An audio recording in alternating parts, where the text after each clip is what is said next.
session. I'll call this meeting to order.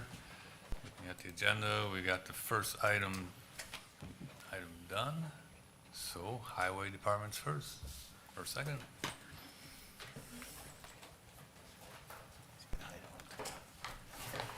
Good morning. Good morning. Morning. Morning.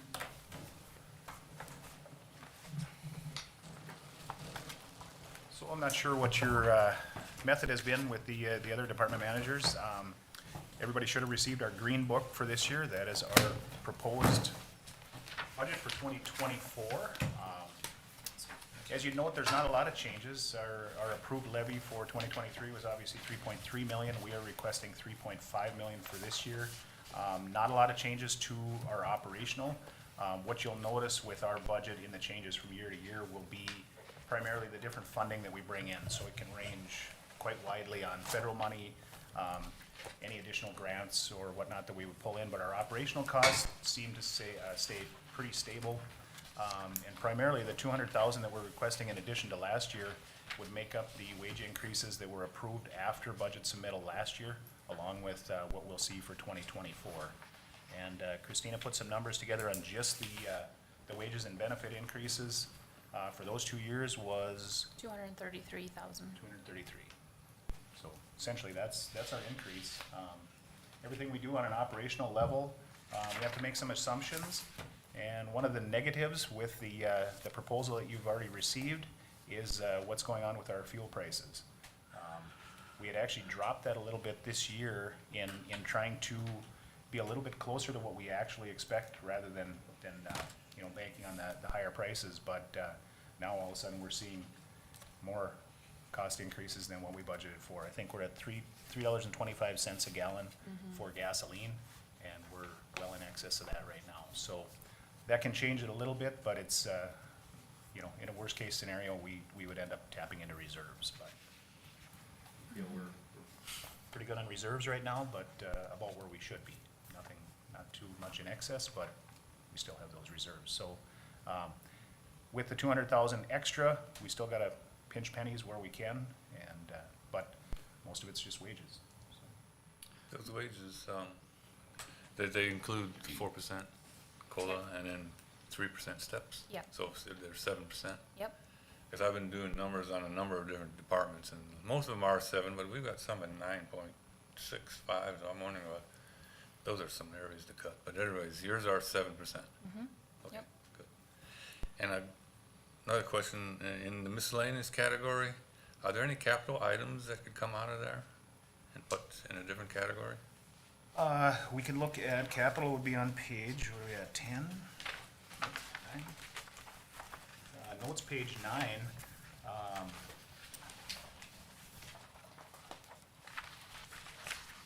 So the only capital for 2024, we're looking at one tandem truck. That was the chassis that you had approved at the last meeting. So we have 275,000 total in there for that truck, along with leases, and we were not adding any leases to this next year for that. So for equipment, there's nowhere to cut for 2024 unless we were to do away with that truck. But that large miscellaneous category, that does not contain any capital items. So that would be our capital that's listed. Are you talking monthly bills line on the financial statement? Under operating costs? You look, a number of your funds have Oh, you're looking at the Hubbard County? highway Yep. miscellaneous. report. Yeah, you look in your miscellaneous and Yep. it's a really high figure. Yeah, so in each of the sections, like admin, maintenance, construction, we did go through that actually just yesterday and kind of pointed out where our increases were in those sections. And they were in the 10-3-10, which is our road maintenance category. And the increases, 2 increases in there are to the calcium chloride project and the crack ceiling allowance. Both costs have been going up. So we added 154,000 just to that maintenance category. Yeah, 100,000 of that was for calcium chloride, and this year was the last of our 3-year contract, so we'll be bidding that out again. we're anticipating, based upon what other counties have been seeing, that there will be a significant cost increase to calcium chloride. So that was 100,000 of that. The other 50, The other 54,000 were crack sealing. that's it. You don't contract out any crack sealing, do you? You do it all We did. in-house? We did last year, ended up being pretty expensive for what our crew can do it. Problem is, we don't have a crack sealed kettle anymore, so we rent that as well, so that ends up being a couple months, and that's another $11,000-12,000, so we'll continue to look at that, but when we did contract it out, it ended up being pretty expensive. And you've switched to an all-rubber product then? Okay. Yeah, so then moving on to the 10-3-20, 6803 miscellaneous expense. That did go up 70,000 about, and that was for state aid engineering that we do plan on collecting from state aid. So that, yeah, it did go up, but we can collect that Yeah, so it money. shows as an expense under that, department or that budget, but it also shows up as a revenue, Yeah. getting charged back to state aid funds. Yeah, and then the 10-3-40 is our equipment and shop miscellaneous expense. And even though that number did go down from last year, that's where we were talking might be iffy with the fuel prices. That's where you would see that there. Yeah, it's in the 310-6803 where you see 2,313,000. That's where I was wondering, is there any capital expenses in that thing? 10-3-10. Cause it's so, yeah. Aging on Tom 73. Oh, so that's gonna show any accounts receivable projects we plan on doing. It's gonna show up and be budgeted there, but then be offset as a revenue from accounts receivable later. Yeah, so that is gonna look high, that 2.3 million, that's what you're talking about, yeah. Yeah, that's gonna include any, so what do we have in there, let me look.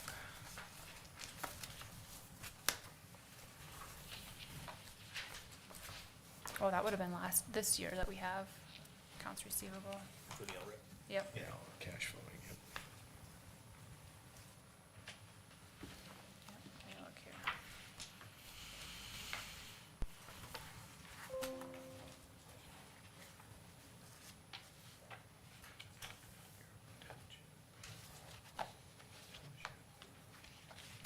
Okay, so some of the things that make up that 10-3-10, 2.3 million, $75,000 gravel stockpile, which hasn't changed.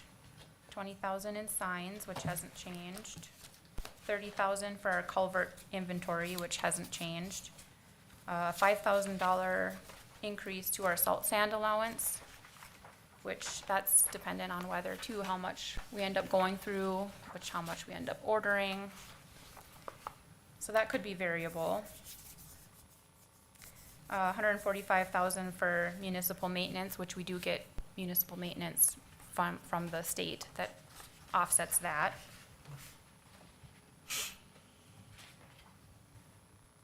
And the big ticket item is county maintenance projects. Yep. Which again can be offset by the state aid maintenance money.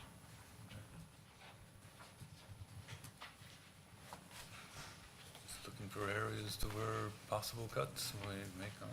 Yeah, again, you're gonna see the variable stuff on weather, salt sand, we might only need 200,000. Yeah. We might go over 230. Farmer's Almanac not saying it's another winter like last. Yeah. Any other questions? To your point of possibly cutting, I think that calcium chloride is an area that we should continue to discuss. And whether there's a better policy to run with of why we chloride a road versus not chloriding another one. It's not as simple as saying that this road has 150 cars a day, we should chloride it versus anything else. What we try to look at is what are the maintenance concerns with that roadway? Different soils act different, different types of vehicles that use those roads. If you get a lot of heavy traffic on it, it's gonna beat it up more. Stuff, so we try and make the judgment call of what gets chloride and what doesn't. And as we get complaints or we start seeing maintenance money being spent on a certain section, we'll add it to our contract. And as you've seen over the years, the contract has gotten very large, and now when you look at the price increases, you know, per gallon, now it just, you know, balloons up. So if there's a different way to do it, you know, we're looking at it to see if there's a, like I say, a better policy of why we do which roads and not others. We get a lot of calls that people, you know, extend it a little bit further, get past my place, or, you know, why don't you do my road? We can do all gravel roads, but budget-wise, we can't handle that. So, And I know there's some people, of course, that don't want any calcium chloride. correct. So is it getting to the point that it's cheaper to do other kind of maintenance? Well, not that we're seeing, you know, currently with our regular calcium chloride, I think we're at a little over $3,000 a mile. If we go with the DuraBlend, that extra 20%, we're up around $3,800 a mile. I'm not even talking about putting anything on the road, I'm talking about maintaining the road. Do you follow what I'm saying? Just graveling. Just graveling and then, yeah, and doing, would it be cheaper? Because the price is going up so much, would it be cheaper that we need to start looking at going back to just graveling and blading some of the roads? We like how calcium chloride acts with the road. I know that's, I'm only purely asking from a dollar standpoint. What's driving the increase, probably Yeah, fuel. you can do other things, and I mean, we've done them for years, that we put new gravel on there when we feel the gravel is necessary on it, and we don't add the chloride, but then you lose those resources. And our resources are continuing to be more and more expensive because they're becoming scarcer. That's what I'm asking. Yeah, and so you have the downfall of the dust that the public doesn't like. You have the downfall that dust is your fines leaving the roadway, which make it more and more difficult to maintain. And so as we look at putting new gravel on roads and chloriding it and periodic blading of it, we think that that's the most economical way to manage our gravel roads currently. Can you do it for less money? You can, but there's pitfalls with that. And at some point, you have to look at these roads and say, are we better off paving these roads? Do we build them and pave them, which is extremely expensive, and once you get the road paved, you're still not done with it. You Right. have annual maintenance on it, you have the replacement of that blacktop. That's a very high cost, but there are cases where obviously it makes sense to do that. We think that what we're doing is the best bang for the buck. You know, you get a year like this year where we're not getting a lot of rain. I can think of the county road I live on. It got pretty washboardy, finally rained last week, and you guys cut it and that, but it's already getting washboardy again. And that's with chloride. Yeah, and that's with, And without the chloride, those roads have been a nightmare all year. We're out there as much as we possibly can, and we just haven't had the rainfall to get at it. We don't have the proper equipment to go out and wet a road to properly maintain it. If you go out there and it's very dry, you're just moving dry material around, and you're gonna lose that faster than doing nothing. Plus, what's driving the cost of the chloride? Is it the actual product going up in price, or is it the labor and the fuel that's driving I think it's the both. application of it? Yep, I think it's both. You're seeing higher fuel costs, and that's a big percentage of what it costs to get that to your roadways and being applied. And so as your cost of fuel is going up, so is your product. Which then it doesn't matter if you're blading or laying chloride, that's the same. Correct. Virtually. Yep. Yeah. So people have commented on how wonderful our roads are here. So your department does a fantastic job on the roads.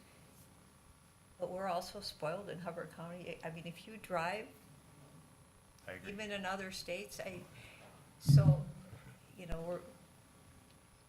I'm not saying it's good or bad, other than people say we have really nice roads, and we do. Yeah, County 23 by Akeley is a perfect example of what we deal with on a continual basis. Is you've got some residents that don't want the stuff for various reasons. They have nice vehicles, or they have, campers. They don't want that material on them. And the other side says, I don't want the dust. We don't want the pollution. The road is rough. You can't get to it until it rains. And so those are the ways we're being pulled both ways. And we try and make the best decision possible with the funds that we've got, and we think that that's what we're doing. I always wondered if they could reduce the amount of calcium chloride they put on the road itself. Cause like, on the county road I live on, I believe it was July before they got to it. So now you've got April, May, June, basically 3 months before it was applied, and now 3-4 months from now, it'll be snow covered. Yeah, there's really a fine line there. We've tried to go with a lower application rate, which is against the manufacturer's recommendation. They run all their tests that, you know, we should be putting it down at 0.25 gallons per square yard. That's what we go with. That seems to work best. We only do the one application per year. There are some counties that do two, and so you can imagine how bad the costs get with two applications, but then the downfall with that application is that you get such a concentration on that road that when you do get moisture, it actually gets pretty slimy. So again, we're making judgment calls on what we think is the best to do. You could spend all kinds of money, and each road would actually be a little bit different with, you know, when we go through and we gravel a road and follow it right with chloride, that's the best scenario. Cause then you know that the makeup of your gradation of your material is good. You've got the binder in there, and that's what the chloride needs. And so then that's the great application. When you go out to a road that hasn't been gravelled for a while, you're kinda at the liberty of whatever's on the road. Some of it takes real well and some of it doesn't. So you can see how long it lasts. And then when we went to the DuraBlend, we're liking that result, cause it is staying on the road longer. So if we can get an application in, you know, May, June, we're getting through the full summer with that application. But yeah, I can't see us going to two, it's just too expensive. Ted, are you on a county road or a township road? County road. Okay. Yeah, and I know in Schoolcraft Township, this was years ago when I was a supervisor. The gentleman who was grading our roads, which was a total of 7 miles, said that he could grade, I think it was every 3rd week for what we were paying for calcium chloride. But then again, if it doesn't rain at all, and you're just grading dust, you know, You can make matters worse. Yeah. by doing- And the township where I live, if we want calcium chloride, we have to pay it out of pocket. Even though it's on a township road, whoever road it's by, we have to pay for it. We've noticed a big difference in our motor graders. The life of our motor graders, you know, the wear and tear on those and the cost of going through the cutting edges and whatnot. So you do get some of this investment back on saving on that stuff. I think our oldest motor grader is probably a 93 model or? 93, I think. Yeah, that's a long time to keep a motor grader, but we're able to because we don't use them to the capacity. Some counties, they have blade men out there nonstop. That's what they do. They're hired just to run motor graders. We don't do that. It's part of our entire maintenance program. We see the savings on that side of it. Well, and the gravel per yard has doubled even since I've been here 7 years. Yeah, I think, so our chloride contract this last year, what were we at, $1.04? Yep. $1.04 per gallon. Some of the counties that are further away from where they're having to haul, they're getting upwards of $1.70, $1.80 per gallon. We're just in a good spot. We have a good contractor that comes in and they bid our contract fairly, and so we're pretty lucky on that. Could be worse. What are you using for criteria for doing a regular graveling program? What roads, how do you determine which roads get it and which roads don't get a regular Yeah, gravel? so our maintenance superintendent, along with his maintenance crew, they kind of take a look at that as far as which one should be gravelled on that. It's not a, there's no set deal of saying, you know, we're gonna do this one every 2 years or this one every 4, but we have been alternating. We'll do the north end one year, we'll do the south end next. And so the most you could ever do would be every other year. We try and not, that's too much gravel. Yeah. You don't lose that much, and so we try and stay away from that. If you could be at a, you know, between a 4 and an 8 year cycle on that, and so then it's just a judgment on, hey, this one seems like it's getting low on the gravel. On average, how many inches do you put down in per application? 2 inches? So Tom, I think a easier way I like to look at it is the attachment that Jeff has in the handout. And I think it's in one of the very last pages of your folder that I gave you.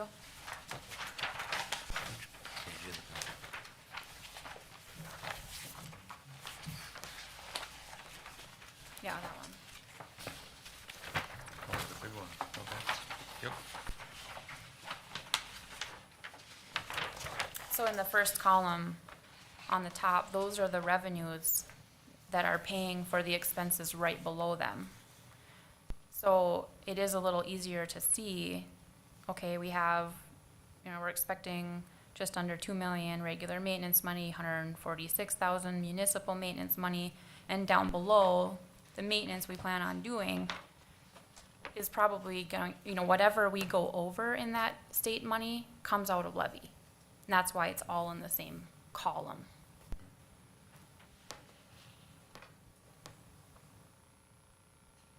And Jed and I have kind of gone over that whole column of, where can we cut? We have cut in a few areas like fuels, like, okay, let's dial it back a little. Here's what we have been using as far as quantities. So that did go down this year. Now I'm kind of worried about it, but we do have enough quantities, I think, that unless they really skyrocket to $4, maybe $1 more, then we'd be in trouble. But it's the payroll, the first half of that list of expenses, we really have no control over. So the bottom half, the capital outlay, like you asked, and it's that $275,000 for the tandem. Other than that, there's nothing down there that we could see to cut. So and as we talk about, estimating our expenses high, our revenues, probably as close to actual as we can, you can see we're, even with a 200,000 increase to our levy, we're still planning for a $360,000 loss if everything were to go exactly as proposed. We obviously hope that's not the case because of the fuels and the parts and the salt sand, all those things that we just don't really know about how it's gonna play out. We have to have, somewhat of a factor of safety in there that we can absorb these bigger ups and downs, but all in all, we don't see everything during a year that runs extremely high. And so this 360,000, we're willing to take that on us to cut where we can cut on running the department for the year. But again, if this all played true, that comes out of reserves for us. There's no money left, that comes out of our reserves. So we're taking it basically upon ourselves that we run as lean as we can and make those calls, but we can't come in here and ask for 500,000 to 600,000. That's unrealistic. Appreciate your efforts. I don't recall what the criteria are for using the local option sales tax monies. Sure, so, I just can't recall right offhand. yeah, so what the board has done here is that every other year we have our 5-year road hearing. And as part of that, we hold a public hearing at 2 locations, usually one in Park Rapids and then one in the out townships. Use those as the public hearing for that, and then the 5-year plan gets adopted towards the expenditures of the local option sales tax. So, And that can only be used for construction purposes, not maintenance? correct. Okay, that's what I was kind We of used it on curious. graveling 2 years ago. That was the first time. Yeah, maybe we can for, well, it's project specific is what it is, but you can use it also for maintenance facilities. Oh, okay, all right. So if you have a Yep. maintenance, project like our annual gravel contract or our calcium chloride, you can use those funds for it, and those would be listed in our 5-year plan as an eligible expense for that. Okay, so that gets updated every 2 years, and yeah, you're right, that's project specific. That's just a balance that's out there earmarked for those specifically. Yes. We can't pull that in to do anything else with that. It's very project specific. Okay. Yeah. Okay, any more questions for Jed? No, but I'm trying to find the budget breakdown from the email you sent, Jeff. So I pulled this out from the levy history from 2010 to 2018, and Road and Bridge, we've asked you to really manage your funds well, because we haven't increased for, Yeah, not a lot. yeah. But it's a good levy. That's, Yep. Yeah, 200,000 is good. we're happy with it, but costs go up. As we mentioned, you look simply at the wages and benefit increases. We've been absorbing that for quite a long time. And now we're asking for not even 100% of it. I think it's a valid ask. and I've heard it on both ends of the spectrum, especially for winter time, you know, well, you're out there too much, oh, you're not out there early enough, you know, well, it's so hard to keep everybody happy, you're doing the best you can with what you have and trying to use your best judgment, so, it's appreciated. Commissioner Christensen, were you looking for the charts that I sent out? I am. Can you bring those? I was just gonna compare them to the documents I have from the years 2010 and 18, and then I have 20, 21, and 22. So this is a breakdown just of the levy ask by Yep. fund. How do I make this? So you can see from 2018 to 2024 preliminary, the orange line is estimating at a 3% annual from 2018, and the blue line is the actual. So you can see over a 6-year history, the highway department average is less than 3% increase, which, as Jed just mentioned, means they're eating the increasing cost of labor and benefits. Thank you. And part of that is, you know, as you know, we've been aggressive on finding other funding Yes, you sources. have. And You've we're done gonna- really well. We're gonna continue to do that. If that can help on the levy and help with the department, that's what we're gonna do. It's out there. But it is more work, as we've talked about. You get into the federal program and the paperwork doubles might be, maybe even an underestimate, but it's a lot. But anyway, we're willing to take those funds and use them in the county, so we've been pretty aggressive on it. Well, you all are doing a good job. Thanks. Anything else? Okay, thank you, Jed, Jeff, and Christina.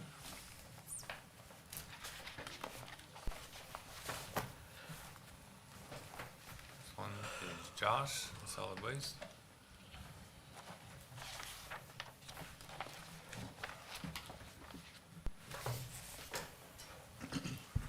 Good morning. Good morning. All right, so I think, kind of sent out a packet of all my information was included in the board packet. So just to kind of give a few highlights. So for our 2024 budget, we're recommending to increase the solid waste assessment, but not the tipping fees substantially. Proposing a 5% increase to the solid waste assessment for 2024. That would mean residential assessments would go from $200 up to $210, and commercial assessments, the minimums would go up from $250 up to $263, depending on, depending on the amount of waste generated. Again, the raise in assessment is due to wage and benefits and continued increases in fuel, equipment, and supplies. We're also continuing, another big part is continuing to plan for major expenses that will be coming up in the next 10 years with closing our landfills, so. Again, tipping fees, we're not recommending many adjustments. The only adjustments I would foresee would be possibly with the items such as tires. We have a contract renewal coming up this year. A lot of counties have been seeing them prices continue to skyrocket, so we might have to plan for that when we get to that point, when contracts come up later this fall, so. We still remain with our tipping fees, remain consistent and for the most part lower than surrounding counties. And I do have a couple sheets later in the packet here that kind of go over that.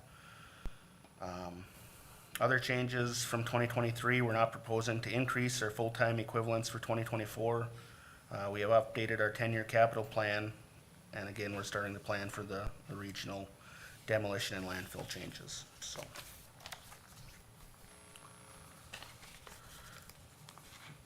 So I don't know if it would be easiest, do you want me to just go through kind of my budget line items and highlight some of the bigger changes that I have highlighted? Yeah, highlight some of those. Okay. So starting out, in our 391 account, which is our landfill, or our solid waste account, I'm sorry. The one big item for revenues is the special assessments. So again, that in the budget, that was a 5% increase plus estimated delinquent payments we typically get in. And I typically have a 1% growth built in, just for growing in the county. So that's where that number went up to. Then our wages and benefits, for the most part, was just with step increases and cost of living increases. I think our part-time, our regular wages probably are down slightly below, the 7% mark that it should be. The part-time ones are above that a ways. And that's just kind of planning how many hours our part-timers actually work. In the summer, they work more hours. The winter, they work less hours. And then the environmental education outreach specialist position that we just got our authorization to fill, they'll have a little bit more of a higher grade, and so that's kind of where them numbers come out at. But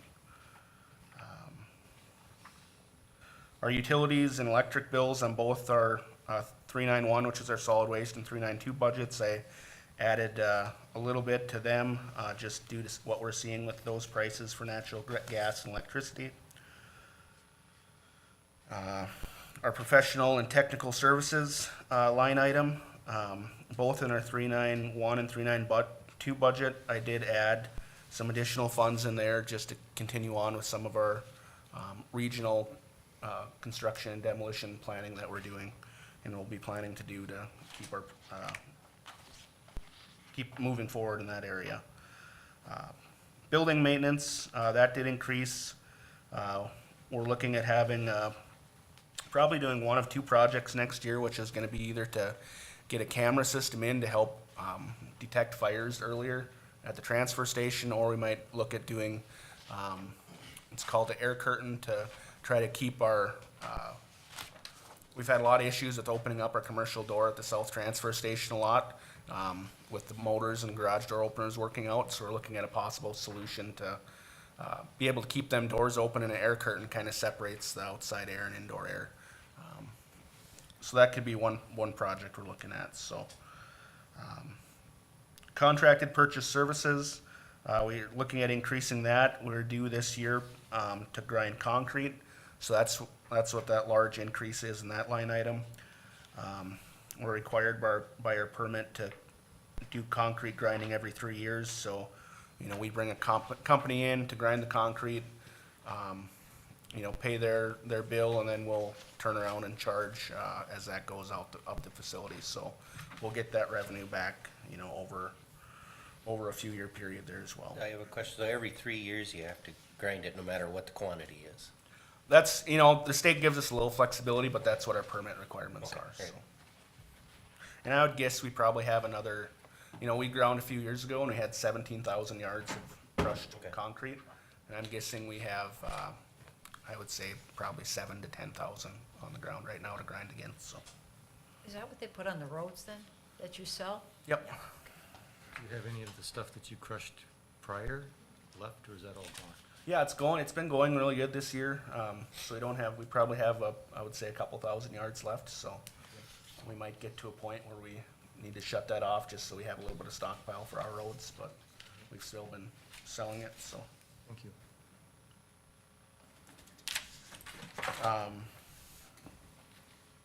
Our building and acquisition and construction line item is staying the same in the budget, but just at 50,000, we're planning to still have money in there in case we're gonna do some North Station remodeling at the transfer station up there, and then also some minor shop remodeling for our maintenance shop here down here at the south, so.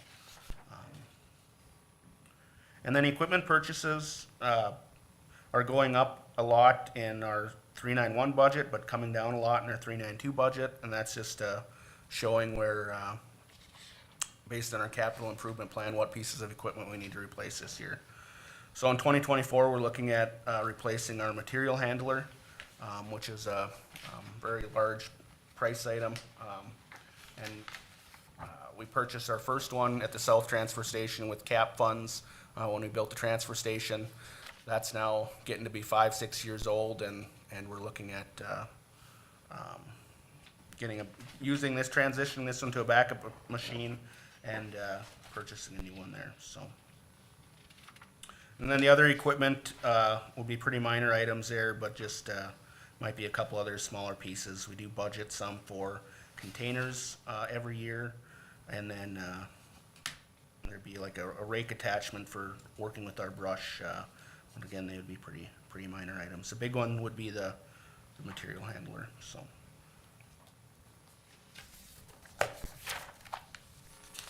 So moving down to our 392 budget,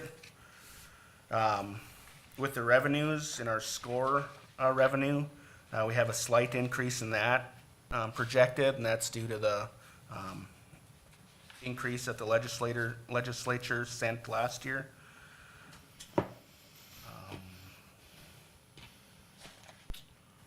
Just going, there wasn't too many changes here, so just going back down, utility, electricity again going up a little bit. And the other increases such as the professional and technical building maintenance are just kind of split out that I covered in the 391 budget. Building acquisition and replace, or construction, I do have in there for a slight increase in there, and we're looking at possibly having to replace our AC unit at our office at the recycling building. So that might not, it might not be needed, but want to budget for it in case we do have to do that as it's getting up there in age. And then our only equipment purchases budgeted for 2024 in our recycling or 392 budget would just be for recycling containers, replacing dumpsters and swapping out parts of our fleet that way, so. I do have one question. You talked about the material handler being a little bit older than maybe what it should be. Have you looked into perhaps leasing a material handler, much like leasing the vehicles and things like that, to keep it more current? Hopefully you have less problems. Yeah, no, I guess we haven't Okay. looked into I that. don't know if it's an option. I'm just- Yeah, I think with how I have it in the capital plan too, I think, every 5 to 6 years is probably a good maintenance point to be. Has this one been problematic in any way, or? Nope, it's been regular pretty good maintenance? so far, so. We've had we did have some issues, but they were under warranty, so. Oh, Since that very- point, it's actually been pretty good, so. So if I take what you subtracted out at 392 and put it into 391, the 455,000 actually becomes 195. Where's that?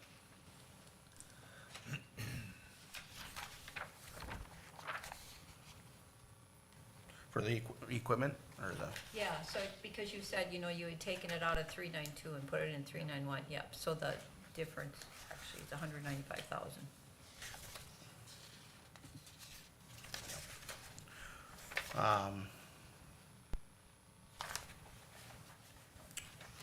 And then going on to our 393 budget, so this is our landfill budget. So in there, last year we had, the big ticket in there was for the landfill cover project that we're doing right now. And that was actually, coming out of reserves, general fund reserves.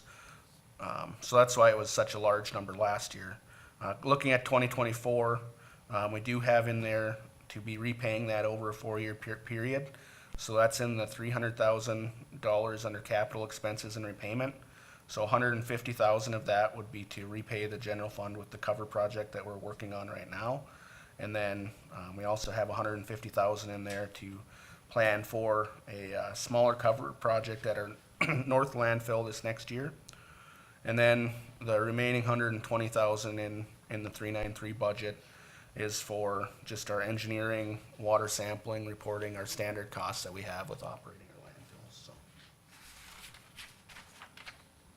So looking at the total budgets, we're looking at a net after, our revenue and expenditures of being in the red, $160,728. And then I am planning on carrying over $201,218 from funds that we didn't expend in 2023. So we'd be looking, using them fund reserves, we'd be looking at being positive $40,490 for next year, so. And I think since I prepared my budget, I think in IFS there was a little bit of adjustment, a couple $1,000 adjustment probably to insurance benefits, so that number would change slightly, but. Didn't the state legislature recently pass grants recycling score, more funds for that? Yep, and I mentioned that a little bit earlier, so. Guess it's not going up very much, so that's what I was wondering. Now I was looking at how much, just 10,986. Yeah, that's all it amounts to, so That's it's, all it amounted to. they ended up, I think it was only a 3% increase to the program or something like that. So it's still a lot of work to do on the or our part and legislature's part to get that up to where it should be, so. I would have thought it'd been more than that. Yep. And my other question in recycling is, looks like so far for actual through the end of June, only 27,700 in recycling sales. I mean, boy, that's. So our recycling sales, I did adjust that lower for next year. And I think a large part of that is our scrap metal sales. And, from when I did my budget last year to, when we actually executed our contracts, our price for selling scrap metal pretty much went in half. So, that's where we're, not gonna be, if it continues that way next year, I'm hoping it might come up again next year, but we don't really know till we get to the end of the year. So that's kind of where that decrease is with the price of scrap metal, so. So glass wasn't really worth our time to recycle and sell, but we continue to do that. What's happened in that market?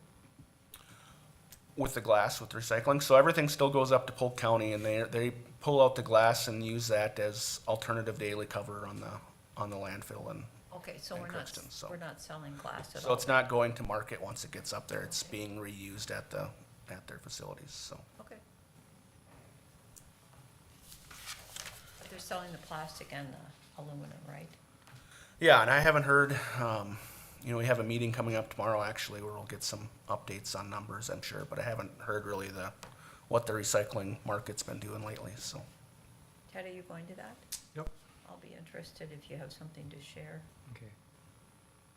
It's kind of volatile, because at one point everything was way up, and then a year later, it's all way down. Yeah, I know. Historic highs and historic lows, I think it was balancing out, this year a little bit, but still not back up to the historic highs, but a little bit better than the historic lows, so.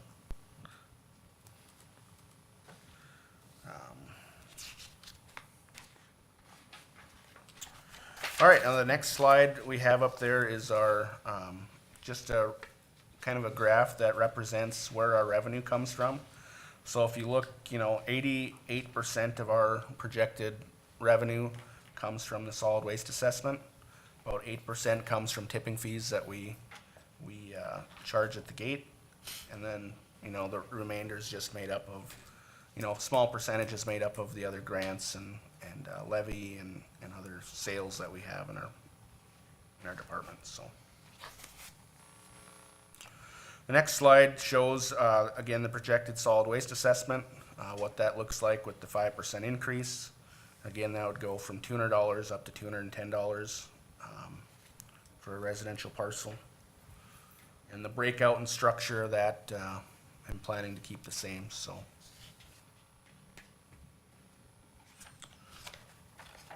And then the next slide has our tipping fees, broke out with kind of a historic look back at our tipping fees. So 2024, we'd raise our permit costs that we charge for people to use our facilities from outside the county, up to $265, so that'd be a 6% increase. And then all of our other rates, we'd really look at keeping the same for our, demolition prices, non-burnable prices for contractors. And again, the one that, I mentioned earlier, we might need to increase would be the increase to tires, due to our contract renewal there. And this sheet just kind of shows on the far right, what other counties are charging, as well. So I think we're pretty well right in line with, our tipping fee rates. And if you look at Beltrami, who has a similar operation to us. Their assessment, looking for next year, is gonna be $171 for a residential parcel. So I think we're comparable, you know, just based on we have further to ship the material, and also we have, also don't charge for a lot of the fees that they charge for residents either, so. And then the next one is just our trial balance, report, looking at, about $2.6 million, as of July in our fund balance. And that is gets to be kinda deceiving, cause that, you know, fund balance needs to carry us over through the first half of next year, once we get our tax payments in, so, you know, then we have other expenses that haven't been paid yet, waiting on equipment to come in and whatnot, but I think it's in a good place, tracking to where it typically is that point in the year, so, you know, overall, I think our budget's sitting pretty well, and I think, you know, some of these expenditures, looking at paying for our landfill cover projects and things like that, you know, and laying that out in our capital plan. It's on the next slides. I think we're sitting in an okay place with our, kind of what we have in our reserves or in our budget right now, so. The next, and I did include our capital plan, on the next few slides. You know, I have it broke out for equipment, buildings, and, the landfill account. You know, the equipment one, I think, is pretty straightforward. The buildings, a lot of that is gonna be dependent on where we end up going with this, bonding projects that we have sitting out there. You know, our big needs that I see, you know, our north transfer station is really, you know, an aged facility, so, you know, that really could use to be replaced here in the next few years. Our office at our south transfer station, we've had work done previously to look at whether we're gonna remodel that to replace that. And then our reuse, reuse program, especially at the south station, looking at modifying some buildings to be able to improve that as well. A lot of this, I kind of have a placeholder in there, but will be tied into any regional bonding projects that we look at. So they'll be kind of sitting at a standstill until we move forward with that process, so. And then with the last portion of our capital plan, again, is the landfill portion. Again, we have in there to be repaying the funds that we're borrowing for this cover project, and then also looking at what our future costs are gonna be there. So I think we're sitting at a pretty good place with our landfill process right now as well, so. And then hopefully, you know, I don't wanna put too much hope in this right now, but, you know, the MPCA has been talking about going to the legislature for looking at helping facilities like ours close their landfills in the future. So, you know, there might be a possibility of getting some state funding dollars if that comes to fruition, for closing our landfills as we move forward too. But short of that, we just need to have that in our 10-year plan to be budgeting to close them, so. I'm assuming the same thing with if the North Station becomes a hub, there may be funds available there from the state, but we won't know till sometime in the future. Yep, so I mean, that's not, besides a little bit of planning dollars, you know, I really kept that out of my budget for 2024, so.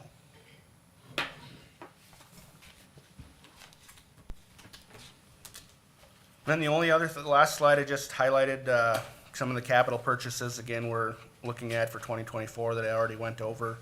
The only one I'll point out is with our material handler. You know, have been starting to work on quotes for that, so, you know, I would, like to try to get that ordered, sooner rather than later due to the long lead times that, we see for that, so. If we ordered that, you know, the last part of this year, we'd probably be looking at the third quarter next year before we'd actually see that machine, so.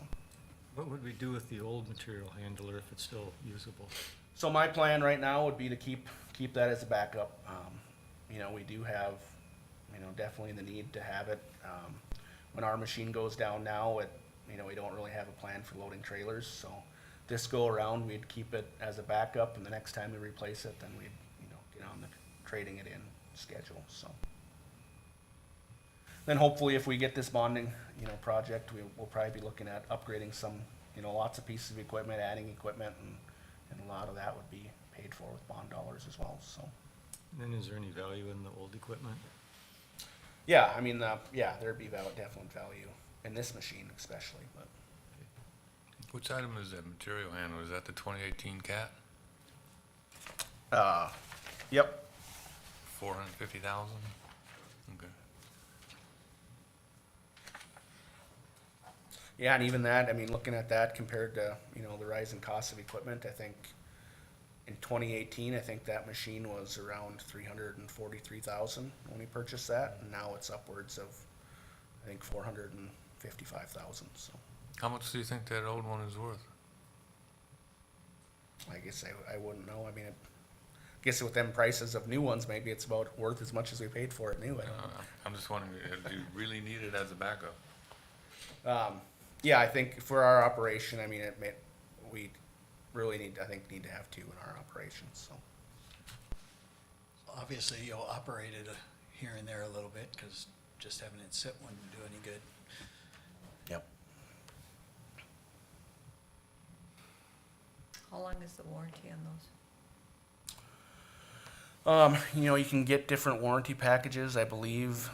I'm pretty sure the CAT one was 3 years, 3,600 hours, I think, so. What would happen, say, if we sold the old material handler and the new one broke down for a period of time? What would the consequences be? Well, we wouldn't really have a way to get, load our trailers efficiently. We'd have to try to load them with our payloader. We won't be able to get compaction, in the trailers to getting them up to weight. And then also, I think, if it's gonna be down a long period of time, we might have to look at a different option for a payloader because ours doesn't have the reach to get it over into the trailer. Okay. Just operationally, wouldn't be a fun scenario. Luckily, with our current machine, we really haven't experienced much downtime. Having the CAT there, our CAT dealers, they've been able to get out there and get us up and running in pretty short order, so.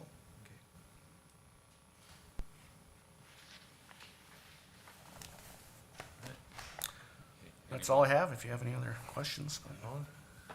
Okay, thank you, Josh. Thank you.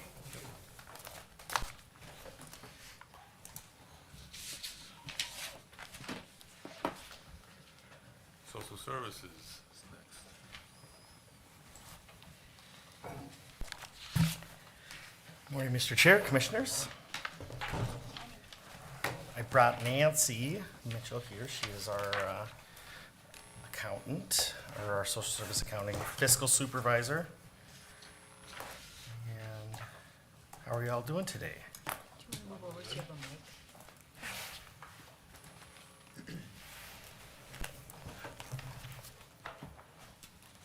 And then Jeff, do you have the PowerPoint that I had sent? Oh, neat.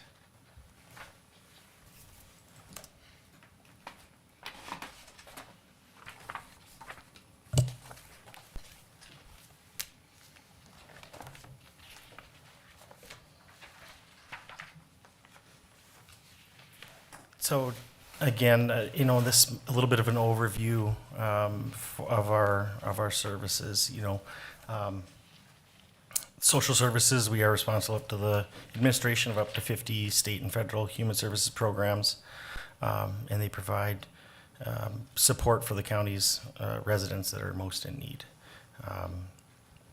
This might be a little bit of review for some of you that were here last year as well, and it'll be a good learning point for you, Commissioner Kiernan. In our areas, if you want to scroll down a little bit, Jeff, we have our adult services, we have child support, we have children and family services, financial assistance and healthcare programs, public transit, and the fiscal and accounting. Within adult services, there are a multitude of programs from the waiver programs, elderly waiver, we have the DD waivers, we have our Prime West case management, and a bunch of other ones. In the child support, we now have, with the approval last year, we got the addition of a child support officer, which in later slide you'll see has helped out greatly. And then in children and family services, we have children's mental health program. We have the child protection investigations. We also have the child protection case management portion. And we have family-based services, which I guess I didn't put that on the slide, but we as a county came off of a PIP this year based on the recidivism of having children having a out-of-home placement within 12 months of the original out-of-home placement or their original maltreatment cause. And a lot of that has, I would say, goes into the preventative stuff that we are doing with our family-based services workers. We have 2 of those, and they go into the homes and they work with the parents. And so that's just another really good portion of that's really showing some success within our programs. And then the financial assistance healthcare programs, that's your MA, and there's a lot of programs underneath that. We have long-term care, we have, food support, cash assistance, and various other many programs. And then our public transit program, which is within our budget, and is doing well, and then our fiscal and accounting. On the next slide, you'll see our current organizational makeup. We do have a couple of vacancies, and I will attribute that we have been doing really well at retention. There was the state has been receiving obviously a lot of flack for their the inconsistencies in the healthcare unwinding, they call it. So we're seeing a ton of cases that we're having to reevaluate and redetermine eligibility. The state sent out an email, and the counties are seeing a huge exodus of employees based on the work that is required to be done.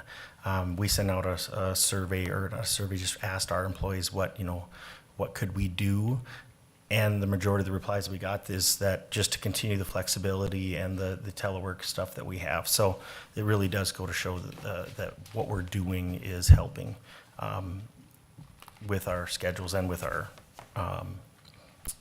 our employees that we're retaining. So We talked about this last week at Prime West. I don't remember, what's the deadline for disenrollment when you're looking at all that? Do you remember? Was it a year and a half? It's, as of right now, Yeah. it will be the end of 2024, but it's literally a moving target. That's what's Right, 'cause causing I don't think the state will get.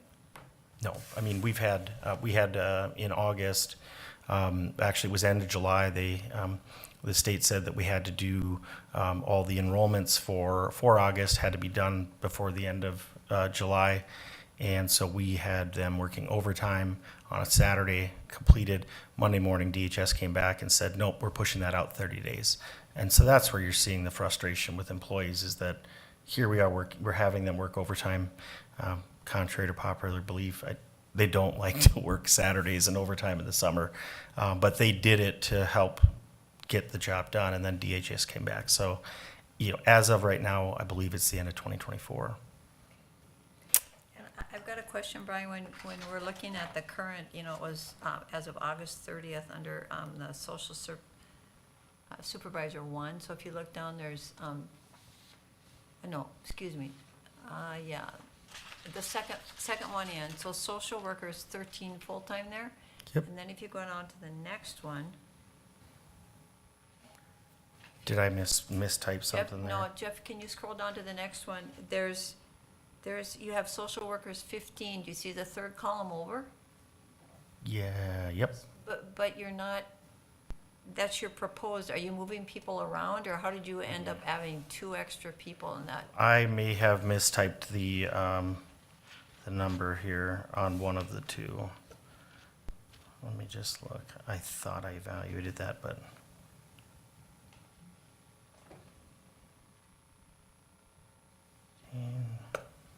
I didn't compare names on there. On I that just one, strictly you're looked missing at those. numbers. Oh, I'm missing somebody on the current one. So is it supposed to be 15 on the current one? 14. It's supposed to be 14? But you don't have an addition of 1 person to get to the 15. From the first one to the second one, I see Ruth is missing. Yeah. No, Ruth is there. That So is, my question is, you're not asking for, you No. have vacant, you have proposed, but you're not asking for more here. no, not in that one. No, the only thing that we're asking for this year would be a case aid in adult services. That would, again, I know we had talked about that before, but the Prime West grant that we got, we are asking for 1 case aid in the income maintenance and or child support in that unit. And that ask is being covered for the unwinding funds that we receive from the state of Minnesota to help with the application processing. And then we are asking for 1 child support supervisor to make that unit separate, so. Interestingly I enough, see 3 on there. Am I reading it wrong? 3, FTEs. yes, 3 FTEs, the 2 case aides and the 1 child Yeah, got it. support supervisor. And So- back one more if I can. yeah, go ahead. The 2 vacant positions, how long have they been vacant? Like recently. So we had an opening within the child protection supervisor, and that role was filled by Beth Etter, who was an internal. And then we hired Jen Toll, who was a worker within child protection, to the lead worker that Beth had. And so that vacant position, it was just vacant as of Friday. And then the other one, the office support specialist, that one has been vacant for about 30 days, 30 to 40 days, roughly. And that was another internal promotion that we had. We had the collections worker that we filled internally. So you're not having a long-term problem of filling any one position, it's just you've got turnover wherever that's kind of Right. ongoing. Yep. And we have always really tried to fill internally with those individuals because they're the familiarity and the cost savings of training. And so, we haven't really had a lot of vacancies throughout. We're still getting a lot of applicants for all the positions when we do have them open, so. So at the finance committee for Prime West, I actually brought up the comments the board made about, Prime West funding for a year, but then it's a perpetual expense. And other counties expressed the same thing, and Stevens County decided not to fund a person. They actually took, and they're dividing the funds they're getting from Prime West into 4 ways. One was senior services, the backpack program, some youth program, and I think the other one was public health. I just pass that out to the board for information.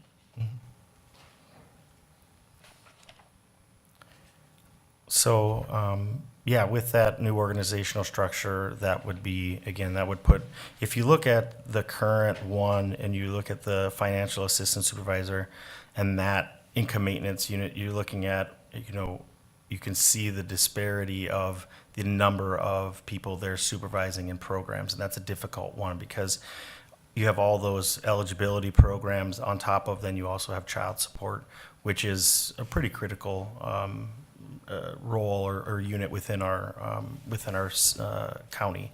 And so looking at how to best maneuver that and really minimize the amount of people and the amount of staff that we need. You know, we would break that off, and that child support supervisor would then have the 4 child support workers that are full-time, and then they would also supervise the case aides that are within that income maintenance and/or child support. Those 2 case aides, or the 1 case aide plus the one that we are asking for additionally, would then fall under that supervisor. So Brian, if I'm a client Mm-hmm. and I'm coming under child support case aid, and there's 1 full-time person, and you're proposing the second for my services, how much quicker am I gonna get services? Well, so part of that, if you're coming in, that second case aide, they'll be supervised by that child support supervisor, but they will be, their duties will be within the financial eligibility and child support, so it's kind of a dual role, but the majority of it will be for that eligibility. So right now, the applications that we have that are coming renewal, and that's what that unwinding funding was for, there historically hasn't been a real long delay for your applications and for that.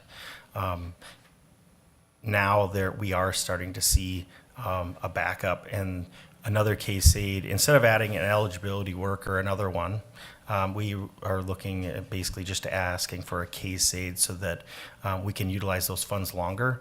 That funding that we, I think, and I had talked about it before, was like 6.5 years. We can use both the 55% funding and that unwinding funding, and we could fund it for a full,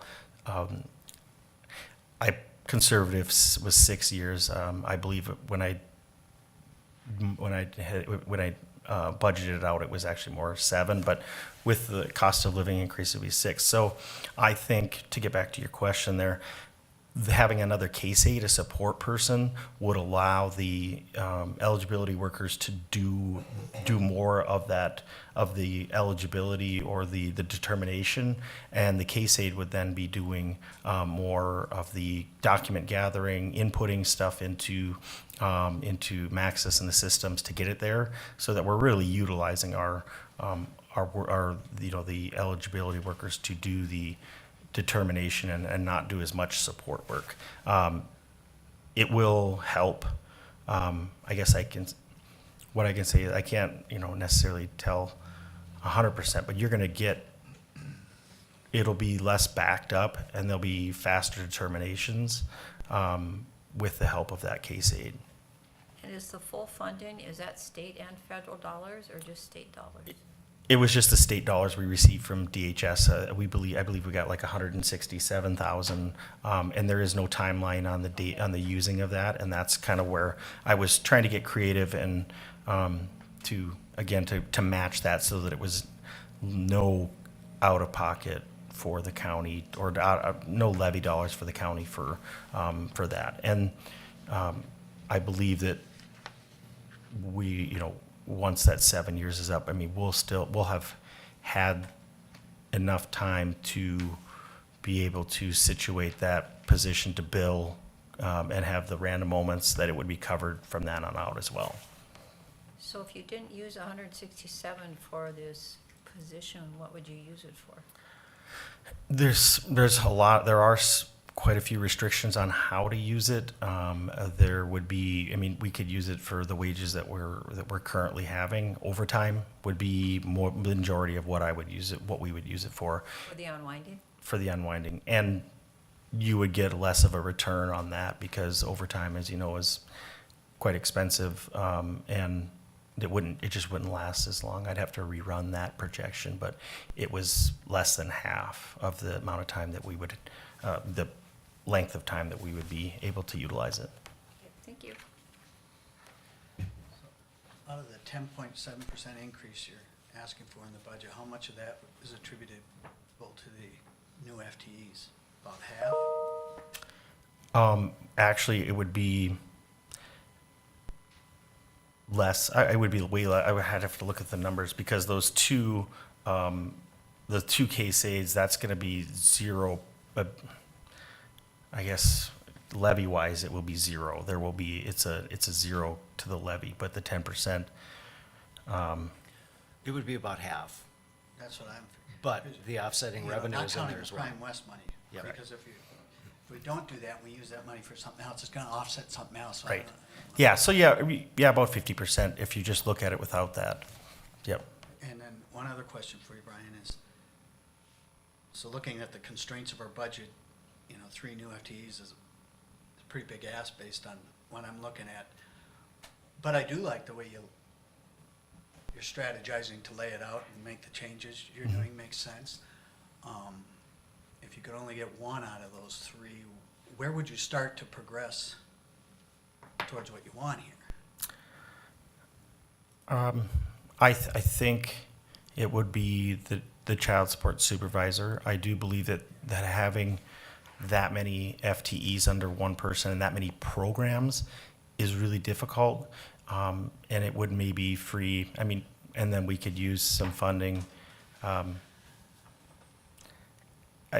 to do that, to offset some things and pay some overtimes. But yeah, I would say that if I had to get one, it would be that child support supervisor, just because that unit, not only fiscally part of it, but that unit really needs a lot of help.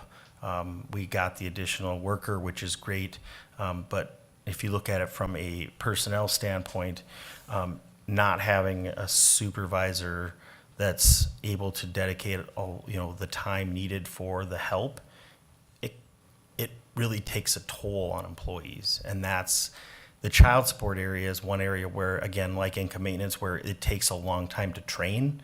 And so when you lose those, we get backed up, then that really goes and it really affects the clients or the residents of the county, and specifically children and families that are dependent upon child support to live. And so I guess that would have the biggest impact, because the supervisor will be able to carry a little bit of a caseload as well to help out and help with that. I have a couple questions. Under, it said income maintenance, is that category of financial assistance? Yes, yeah, income, there's a couple of different terms, and it depends on, but yeah, income maintenance and financial assistance are the same. Well, then I'm wondering about the salaries and wages for that category. What page are you on? Up right-hand corner. It's 84. Thank you. With no additional employees asked in that category, you're jumping from 2023 budget of 251,555 to 361,807. That's a 110,000 increase. I had that marked too, because 4% is 10,000. Yeah, that's way over the 7%. Which one is, do you have that one up, Jeff? So, what I will say is budgeted numbers for salary and benefits and costs are estimated off of the current org charts and the proposed org charts, so they're all included in those numbers. Oh, yeah. Their calculation.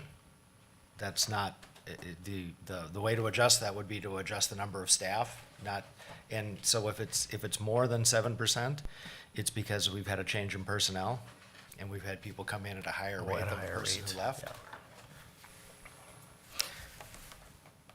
I could look at that one That's specifically, a pretty but significant increase. But on average, our wage budget proposal across the county is 9.3% increase, and the total compensation is a 10.7% increase.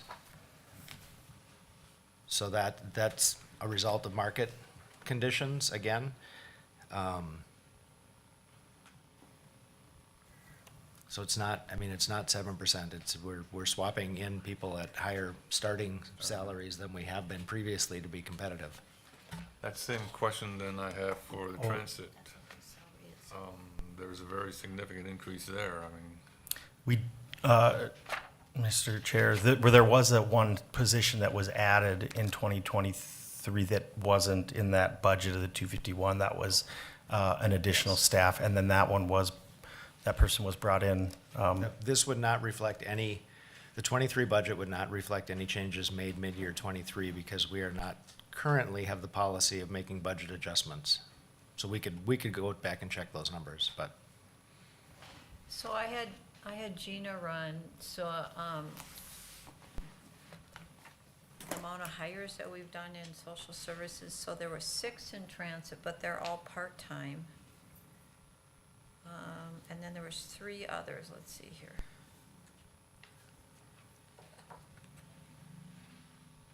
So,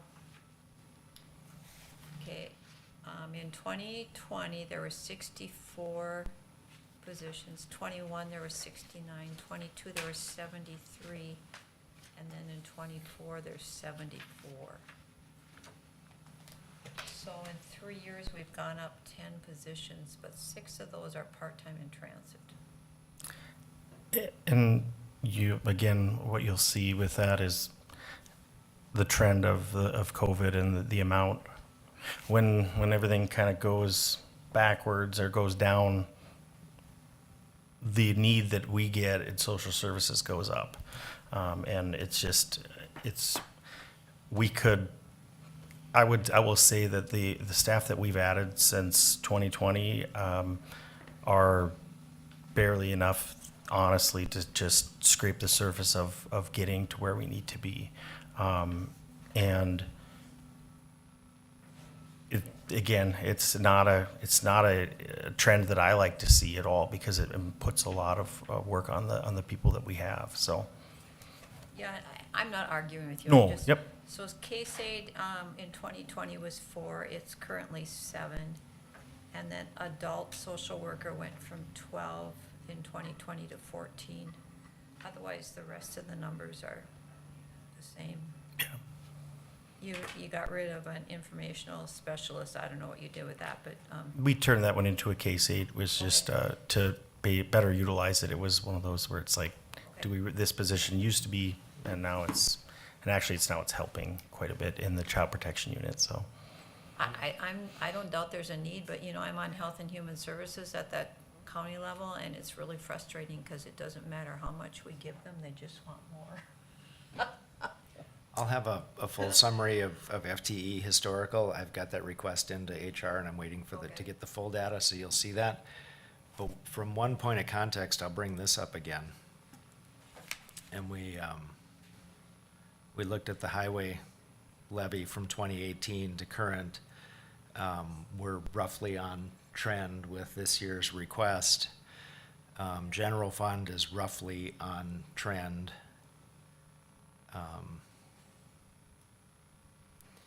Social services is under trend, and that was because in 2018, I think we had relatively high fund balances, so Yeah, there was so a we took money. there was a decision to cut the levy in social services, and now you'll see when we get there, our fund balance has been reduced as a result of that, and we're not, even with the current request, we're not up to trend as if we would have just stayed on 3%. If we'd have just stayed on 2%, we'd still have our fund balance, and we'd be roughly at what the request is for today. Here's the driver. We've added $2 million in public safety in 2 years to the levy. So the unfortunate part is, Everybody else is paying for that. it all comes in the constraints of the whole budget at the Right. time, and sometimes it's just a matter of when the ask comes. Right, yep, and, Sometimes it's hard certain years, and other times it's easier. right.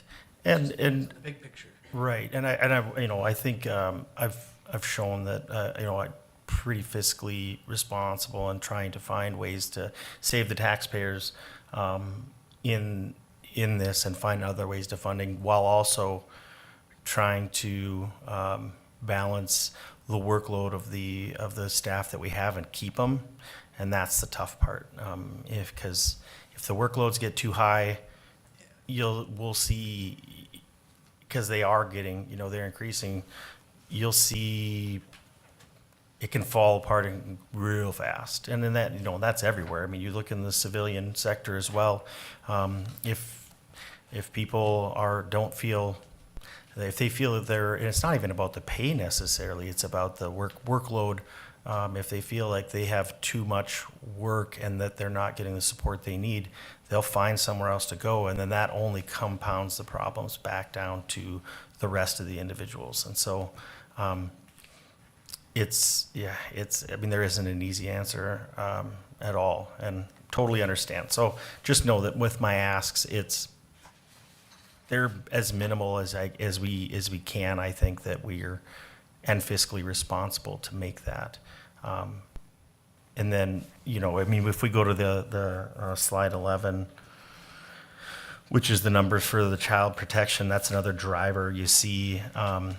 So in that one, you see, in 2022, from 2021, and this is all residuals of, I will say, residuals of COVID, and that, we went up 130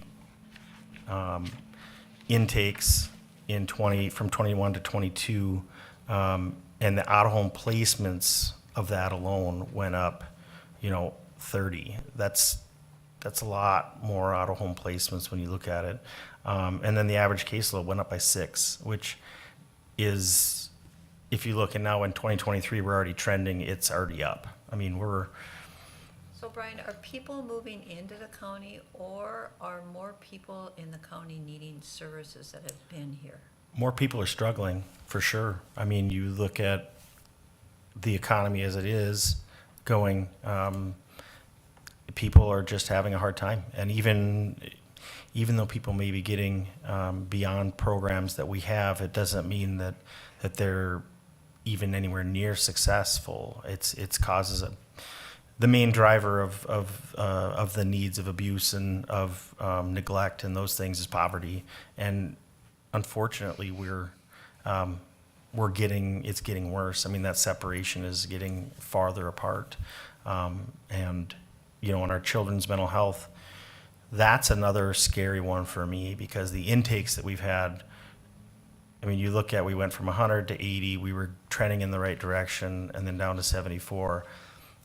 Now it's back up to 107. The out-of-home placements for that, which to include the residential, which isn't a driver that we all know is one that it gets real expensive real fast when you have the out-of-home, I call it out-of-home placement, but when you get into a detention facility, 30-day evals, those are very expensive, and it is a cause for concern for me as we try to find out how to serve the youth that are having these mental health crises. And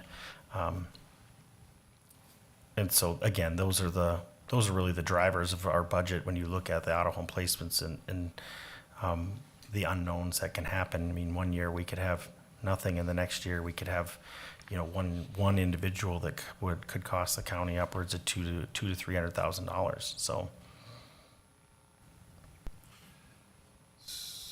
in summary, to make sure I got my notes correct, of the 3 positions asked, the one you need the most is this child support supervisor, correct? Okay. Yes. And how much of that is being paid Si- for? That one's 66% reimbursed through the state, correct? That's another question for you too. How are we doing on making sure we get a maximum amount of reimbursement? As far as for the We positions, used to see a report where, we used to leave some money on the table when we didn't get the proper filings for reimbursement done in time. So where are we on that? Are we doing a good job? Is there more to get?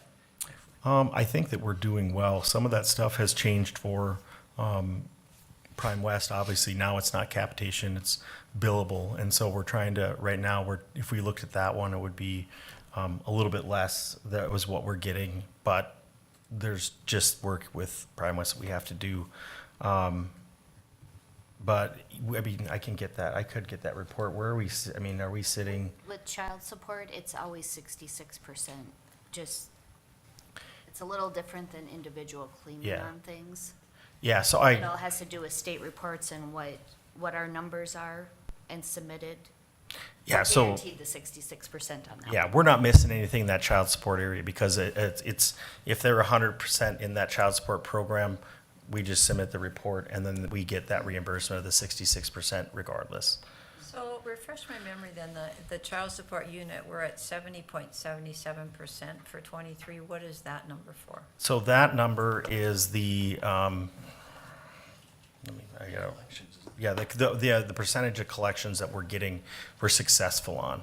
The state average, we're below the state average, but we just added that fourth one this year, and so we're hoping to see the residuals of that coming forward. And we did get, the individual that we got to fill that position was a 7-year experienced child support worker from Beltrami County. So it's basically finding the parent that's supposed to pay and then, Correct, yep, you're looking at the success rate really of getting the funding that goes back to. okay. And then going back to Tom's question, just so Brian, I have this correct. So the 167,000, you said that would pay, 6.5 years of salary. And which position are you applying that to? That would be applied to the income maintenance case aid, to one of the One of the case one of the aids. case aids, correct. Okay, and then how are you paying for the other case aid? That would be through the Prime West and the 55, we get 55% reimbursement, and then the Prime West grant, and then they do have billables through Prime West as well. And that would, what was it, roughly 3.5 years of that. But I do know that within that 3.5 years, how the billing and things are going, we would be able to find work for that would be billable, that it would be paid for, probably, it would pay for itself through Prime West funding, and some other time study within a couple of years. Okay, and then the child support supervisor, it's 66 reimbursed, so then the other portion of that would be levy dollars. The remaining would be Okay, levy, thank correct, you. yeah. Yeah, we look at the big picture, just to keep the levy on at no more greater than 6.8%, we have $505,689 more to go in what's proposed so far. And going through what you just went through, Shar, the thing is, those other funds can be used for other If they're other not used things, for so this. it's not like, yeah. So the county's still paying for those positions in the end somehow, because that money could be used to pay for existing positions, to keep the levy low. Well, any more questions? Thank you, Brian. Yep, you're welcome. If any of you guys have any other questions, definitely don't hesitate to reach out. I'm available. I know that, again, I realize the ask is, but we do what we can to try to keep it. And the employees, they do a really good job. They really do. I don't hear complaints or anything other than, we could use a little more help to do that. And if they don't have more help, they will do the overtime. I mean, so I want to commend them for that, but also knowing that, my position is that if I can get them the help that they need to help them out and in turn help out the residents, that's what I want. That's what I'm charged to do. So appreciate that.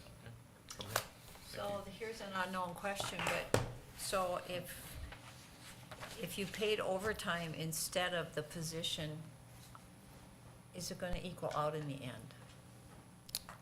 We would go through the money faster because you're looking at, instead of a case aid, which is a lower wage position, you're looking at staff that are maxed out on the pay scales. Yep. And that, when they're doing overtime, it's gonna drain it. I'd have to run the numbers. You're 60% of the hours Yeah. is what you'd be reduced to, and then you have additional burnout. Yep, okay, thank you. I anticipate, I know that we're not gonna answer all the questions today. Remember that by next week, we're gonna be asking you to set a preliminary levy, and then we've got all of October and November to bring these back for review. I just have been preparing a list of your questions and sending some of them off to Gina so that we have that information for you. We've got all of October and November to work this through before we decide on a final levy and final budget in December. Commissioner Kruger, your comment about we have $600,000 to go, 500,000. 594? I got 505, 689. Okay. Well,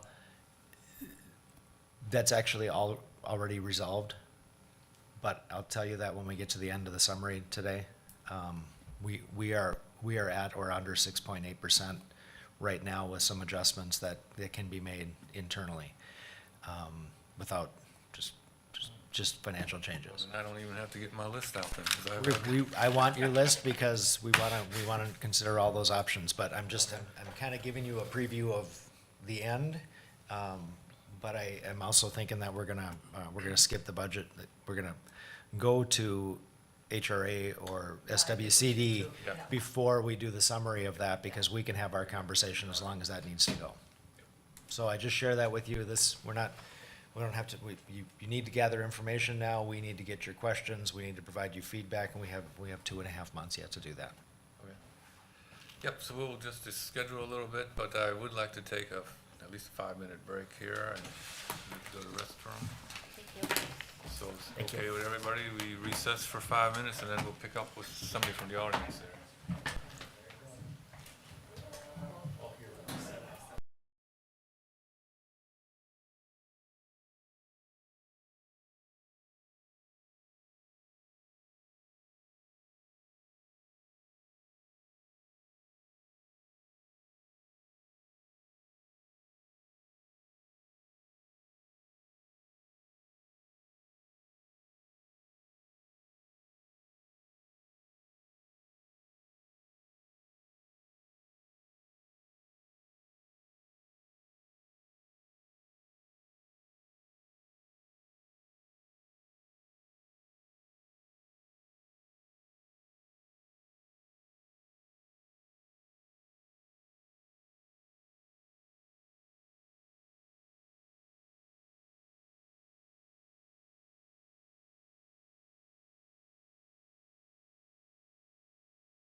adjust a little bit, we have, get my thing out here, okay, there it is. We could have either a Housing Redevelopment Authority presentation, that's first, okay, let's do that.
Okay. All right, hello everyone. I'm Sarah Wilcox. I'm newly staffing the Hubbard County HRA since July 1st. I have given you some handouts. There should be a budget of 2024. This is a draft budget. Underneath that's 2023.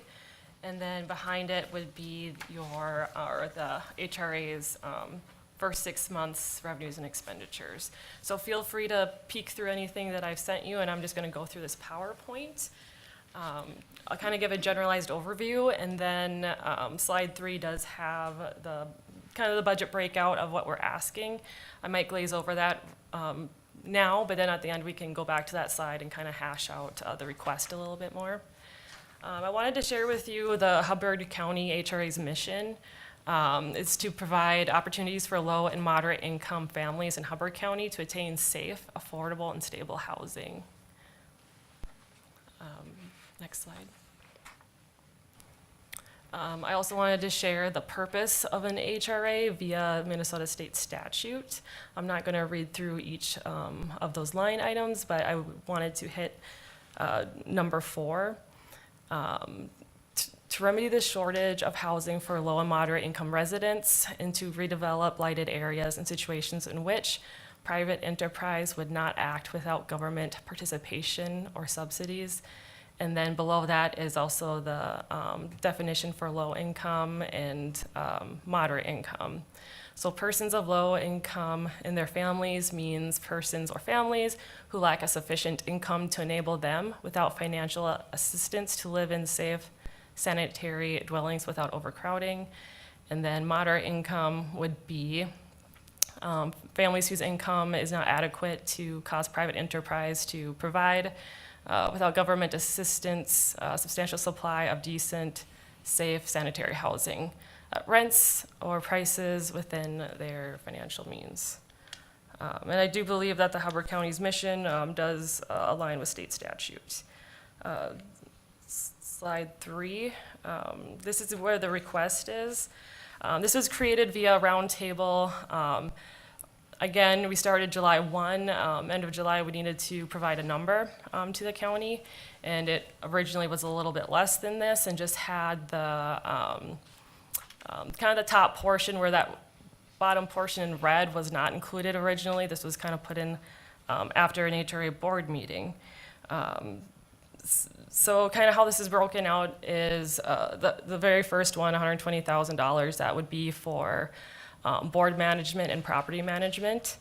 The next one would be for the countywide housing study, $50,000 for all communities in Hubbard County, so Lake George, LaPorte, Nevis, and then even the rural neighborhoods that don't have city services.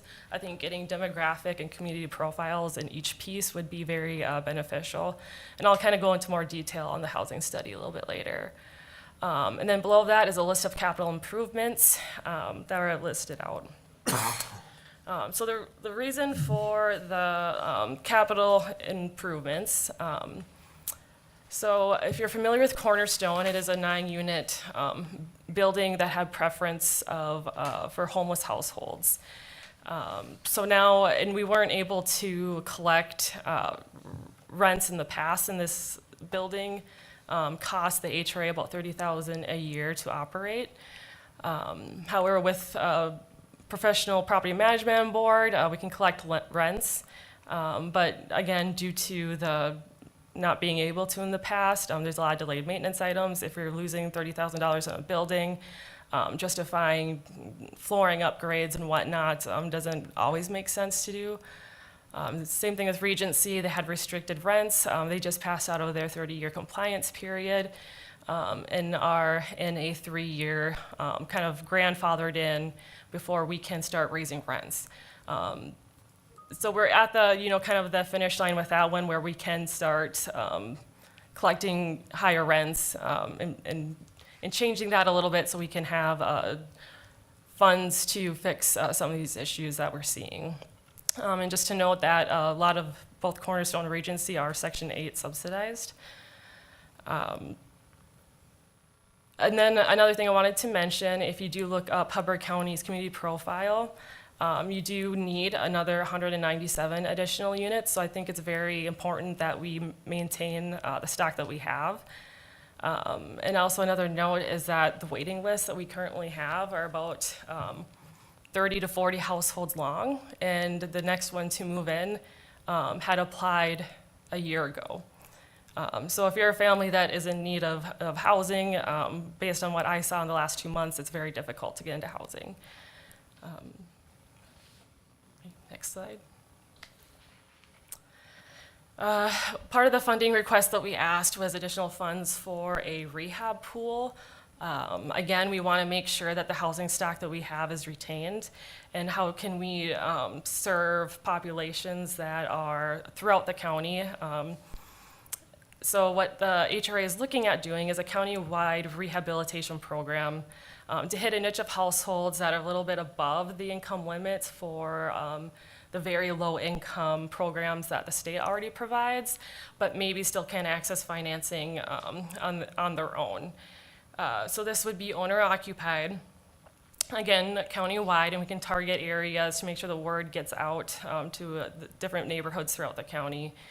The policy, we're gonna pair this with other resources available. One of the packets I gave you should have the current policy that the HRA has on their rehabilitation program. I think that we will be looking at this in the near future to change the policy just to make sure that it pertains to today's times and can hit the households that we'd want to. And again, the interest rates on those would be a little bit lower than market rate just to keep it competitive and desirable. Just a couple quick changes. HRDC is now staffing the board, the HRA board, and with the HRDC comes a staff of community development leaders. So we have economic development, transportation, we have some green energy, accounting, emergency communications, a bunch of stuff like that. So even though my area is kind of here, it's about housing, I do have a team of people that are back at HRDC that can help with different areas. I'm not the lead in housing rehabilitation, but Levi Har is, and so we've worked together very well, and he'd be on board to help target rehabilitation in Hubbard County. Also, property management has changed. We have hired ADJOURN management to manage the 4 apartment buildings that are down here. And going forward with their professional services, feel that they will do a great job, and even based on past experience, that they'll be able to collect rents, keep up on maintenance, and enforce rules. A little bit more on the countywide housing study that we're thinking about. This would pair quantitative and qualitative data, so your statistical and narrative. I think it's important to do stakeholder surveys as long as the right questions are asked. there can be really creative multi-agency responses to housing that I think would be a huge benefit. And I know that there's some really great businesses here already. And there could be stakeholders out there that have great ideas that could benefit housing. So I think that would be a great asset into a housing study. And again, we want the end result to be a 5-year action plan in each area of the county. So not just Park Rapids per se, but Park Rapids would have their own action plan. And so would, your LaPortes, your Akeley's, Nevis, Lake George, and then as well as rural Hubbard County. We'd look at the data would drive new initiatives. Again, we want to make sure we're preserving the housing stock that we already have. Could be a conduit of additional development, and then this would be beneficial for the private and the public sector and hopefully spur some economic development along the way. In case you're wondering what kind of things that the HRA has been doing for the county, I just wanted to mention this data I pulled out of their software system. So they have their 4 single-family rental units. They have the 29 units of lower income. That's your cornerstone in your Regency, as well as the new rental stock, the Meadowsview Apartments. This is 56 units. And just to note that as that is new apartments, there is taxes that come in from those buildings, and I believe it's like a combined $60,000. So I think that is a good service to this area as well. Down payment assistant program, that's serving 14 households. The Merle portfolio, this is contract for deed. That is serving currently 9 households, and then rehabilitation existing program serving 5 households. For future opportunities, so there is the One Minnesota budget, and I included that in the handouts that I gave you. This is something that we're looking very closely at, and in essence, there's $1.6 million or $1 billion that is coming down from the state, and it all has to do with the different housing programs that we're going to look at for our existing contracts as well as for Hubbard County HRA. So we are requesting funds this year, but going forward, we can apply for these initiatives spring of 2024. If we get awarded, it would be fall, winter of 2024 for hopefully new projects or whatever else in 2025.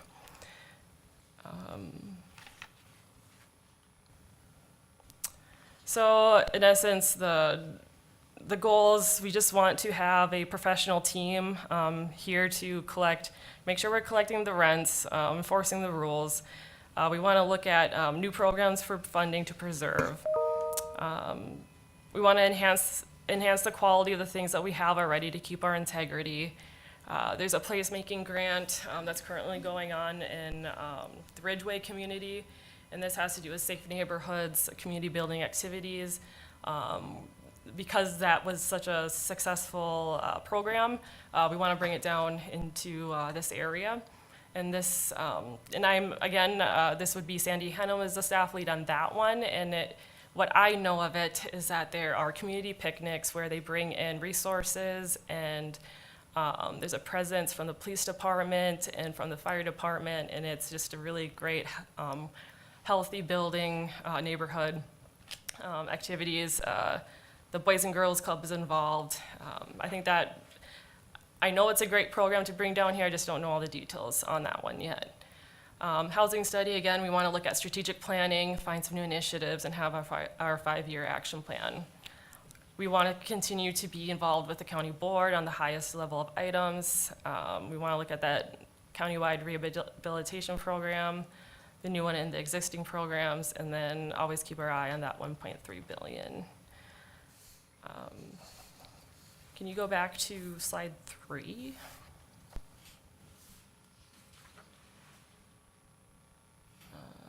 Down 1. All right, so this is our request. I'm assuming there's going to be lots of questions on this page, and so I'll take those now.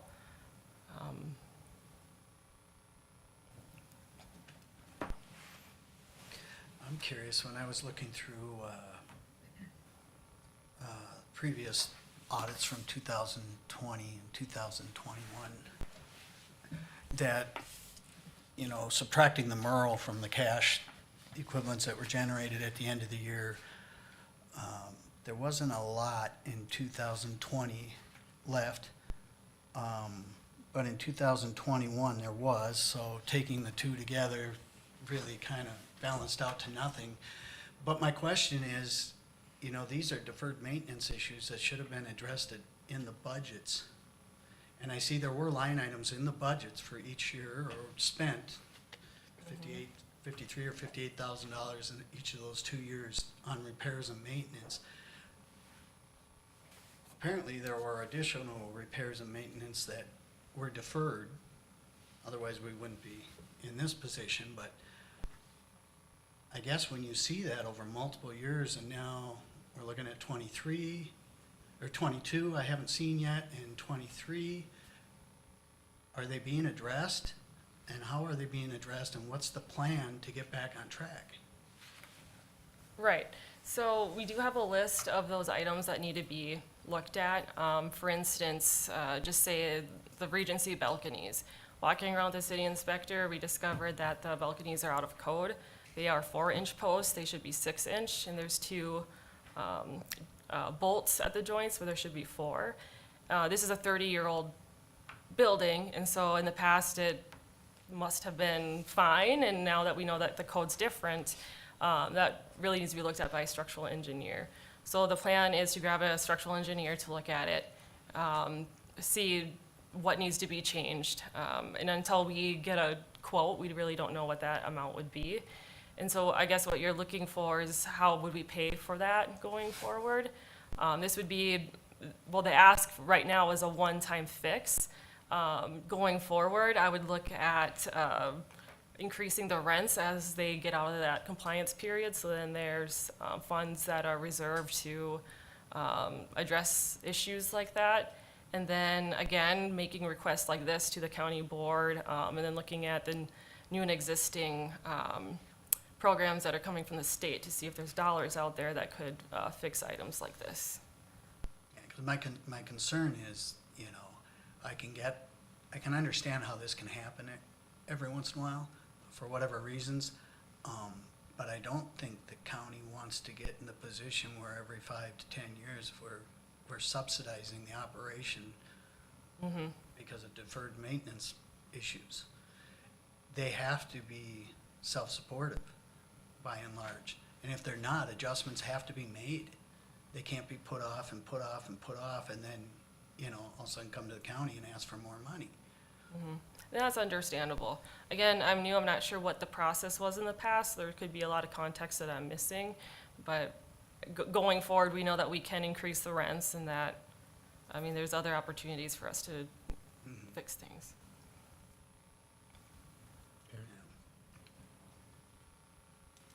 Go ahead. You have a question? I'd be happy to comment on the context. Ms. Wilcox wasn't here in 2020, 21, 22. I was. If you all remember, we were under an eviction moratorium, which means that basically our governor told tenants that they did not have to pay rent. So as far as a lot of the deferred maintenance, we did not have the funds coming in. And our previous executive director made different decisions for where the funds that we had, where they should go. But as far as the Regency of building codes have changed. That's the problem with the big ask for those patios, is that when they were built, they were up to code, 4x4 posts. The building's been fine, it's passed all of the inspections every year. So the codes obviously have recently changed, and that's why we need to upgrade them. I'm not certain that they can't be grandfathered in, but we need to have an engineer come in to confirm that they're structurally sound, not just out of code compliance. Okay, thank you. And I will add in cases too where, you know, something changes on the building or no longer meets code, any standard business or practice, you either plan for that or you go and borrow money against future earnings to address those things. That's the way any other business would have to do that generally, or have the cash just to do it. Yeah, and that's, Like you said, that COVID did throw a wrench in the gears there, as far as Yeah, that collections makes of sense. the money, yep. yeah, and that's just, one of the things that we discovered. I basically have been on the board the last couple of months too. Those balconies were just something that, we were told about at our last HRA board meeting last month. So like you say, the changes like that adds to these, needs. And I think, Kristen was correct there too with the moratorium where you don't have to pay your rent. I know some of it though, there was COVID dollars and stuff like that, but obviously everything kind of fell short. And just to say that, these issues didn't just happen in the last couple of months. They've been over the last few years.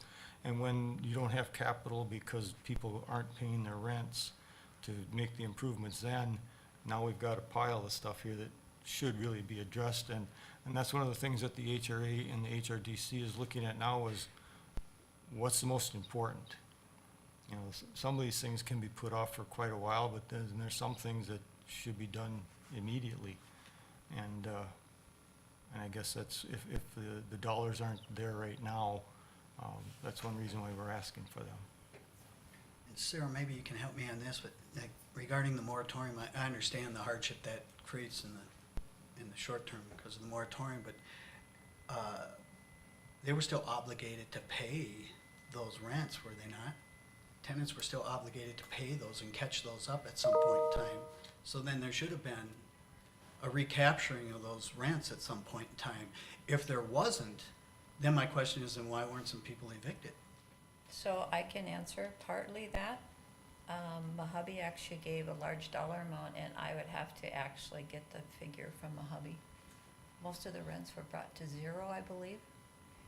And after that, Kathy, I believe the board now has to write off 40,000 of uncollectible rents because the collections that were put in place were not either followed or whatever.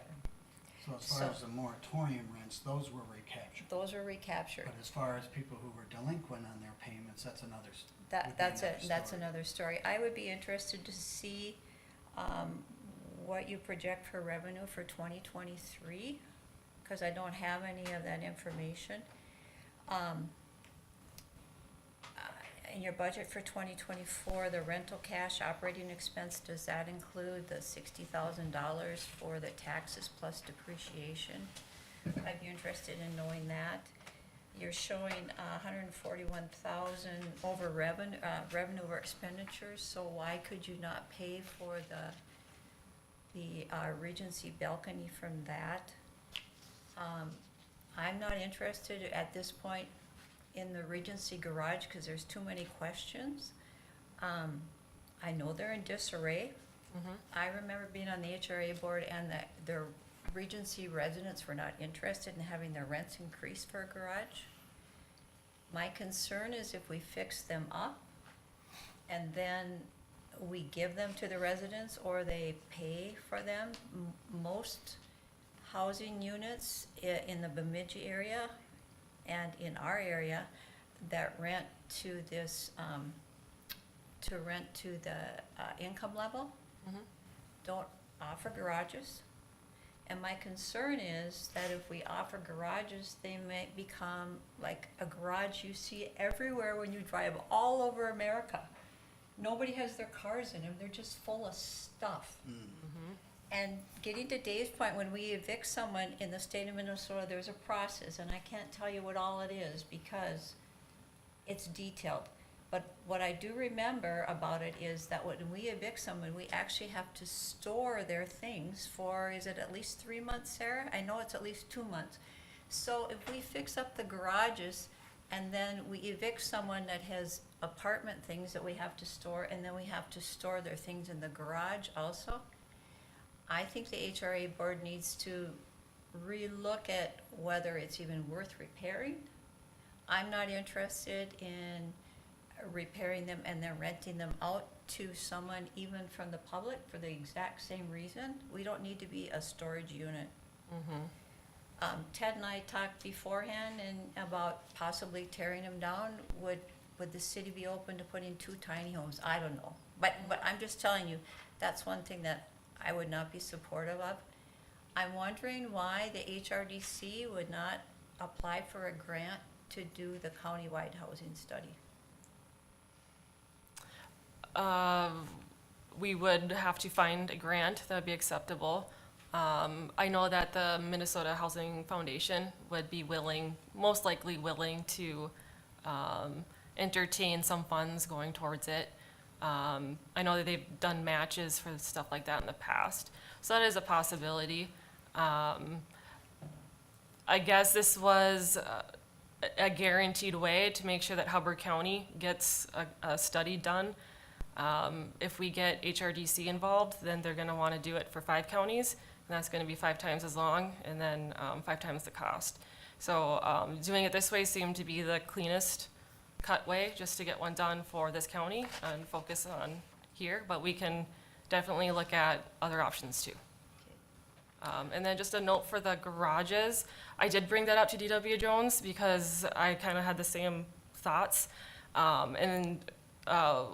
Lori's opinion was totally opposite. She said, oh, what a great service, and we love when we have garages.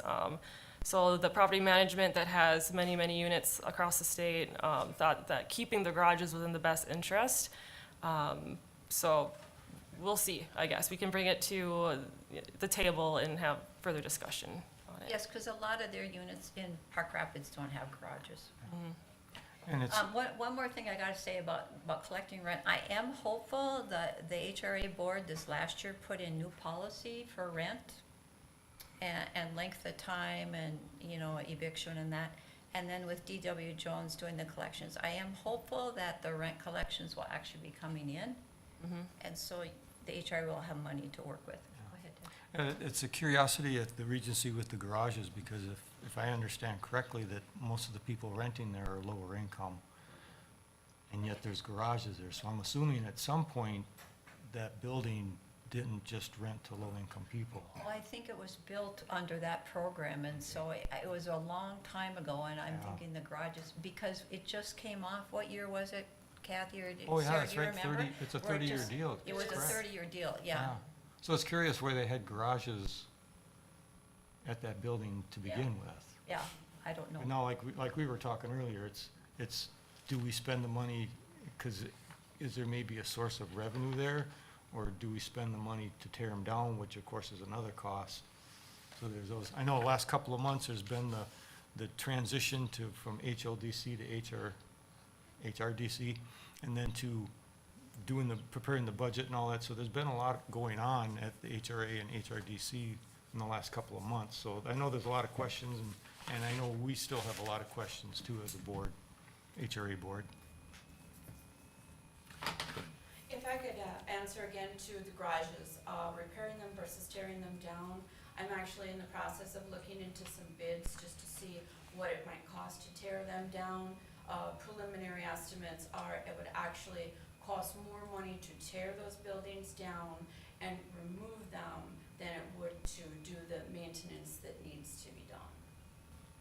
But the question to me isn't whether it costs more money to do that or not. It's what the long-term plan is Long run, yeah. and what makes the most sense.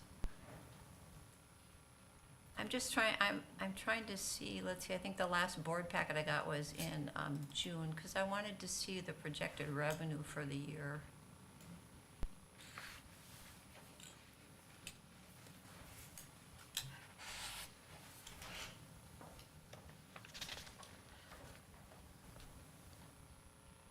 That's actually in one of the slides. Is it in one of the slides for 2023? Yeah, June 30th. Oh, in one of the, Is that what you're looking for? Yeah, I am. Was that in one, was it in this packet? Or- yeah, so the 2024 budget, 2023 budget, and then Oh, the yeah, last you're right, page. it's back here, okay.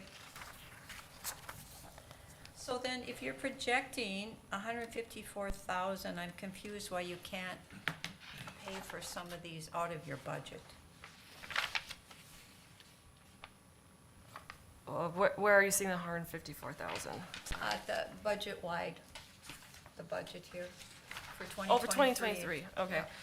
So if you look at that very last page where it says rental income budget of 720,000, what was Yeah. collected in the first 6 months is 308. That's, doing the math there, what is that, like 40,000 loss?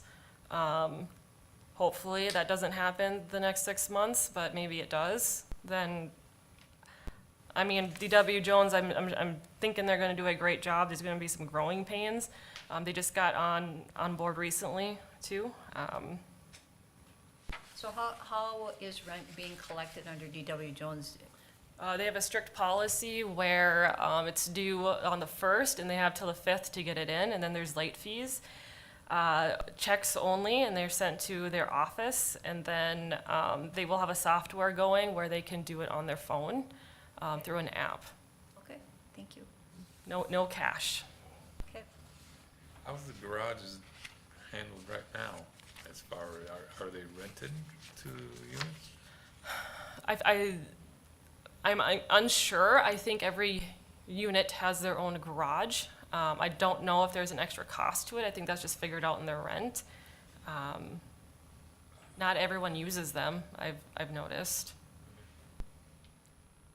Because I would think that, you know, like, you said it was low income, I would think middle income and even higher would want a garage. Yeah, and that's our hope for that building, is to raise rents. And after Okay, well, everyone's there is grandfathered in at the rents they have, and then after the third year is up, then we can start raising rents. And You look at some of Jones's property that are higher income people, and they've got garages and they're used. However, if you look at the mission statement of the HRA, it is geared towards a specific income level, and so, But medium is part of that income level. yeah. Okay. Well, that's what we have a board for, to figure that one out, however you guys want to figure it out.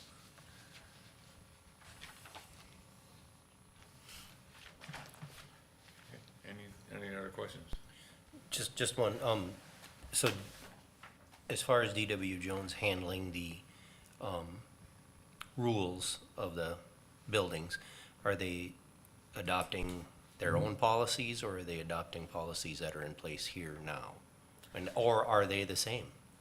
so what we did was we gave them our policies, and what's been signed in the leases, and they have to follow the lease until it gets renewed. And I'm going to assume that upon renewal, that they'll instate their own extra rules or what regulations, whatever they have. After the board would approve those changes, I would imagine. We can work with DW Jones to make sure that we're aware of what changes Because are being made. I've heard concerns about DW Jones being very restrictive.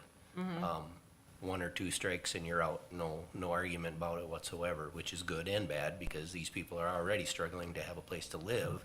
And if you boot them out because they got one or two strikes against them, then they have to start from ground zero again. And is that really what we want in the end? Or do we want to provide them with affordable housing and try to keep them there in a safe place? Right, it's that tug of war of mission between, you want to house people, but you don't want to displace anyone, but you also don't want, you need to collect rents too. Yes. When my experience working with DW Jones on other projects is that if you have a policy you want to instate, they'll work with you on it, that Okay. they're pretty agreeable. I think from the tenant standpoint is they're very strict with tenants, but on the owner side, they'll work with an owner. If this is our mission and wishes, I'm sure they'd work with us on it. Okay. So Steve, I'd like to address it just a little bit, and Kathy, if you want to interject anything.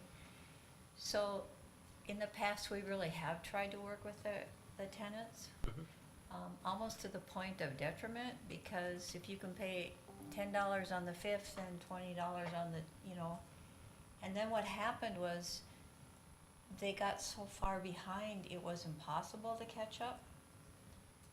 And then and then they would either be evicted or they would just leave, and then we end up writing off $40,000 Yes. for the year.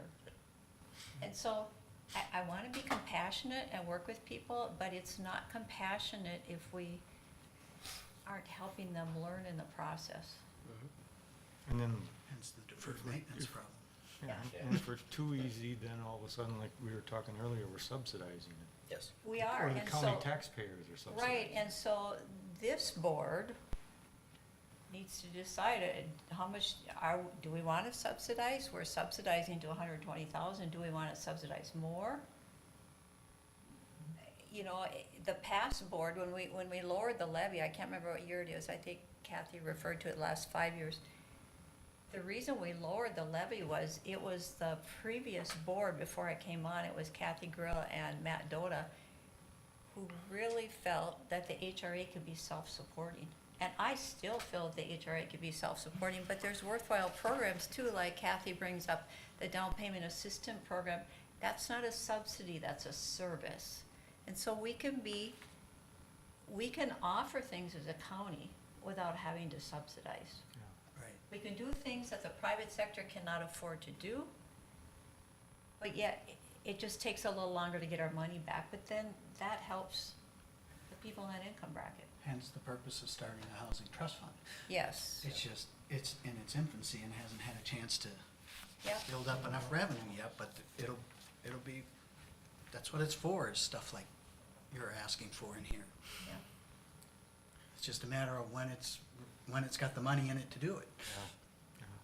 Too bad we can't have some generous person like with Deep Lake. If you're out there listening, Or potlatch Yeah. that gave the land to the DNR. yeah, you know, something But like you do- that. You know, you do have to adjust from year to year, obviously, how you operate so that you can be self-sufficient. If you go multiple years with the same problem over and over, it catches up to you and causes heartache like this.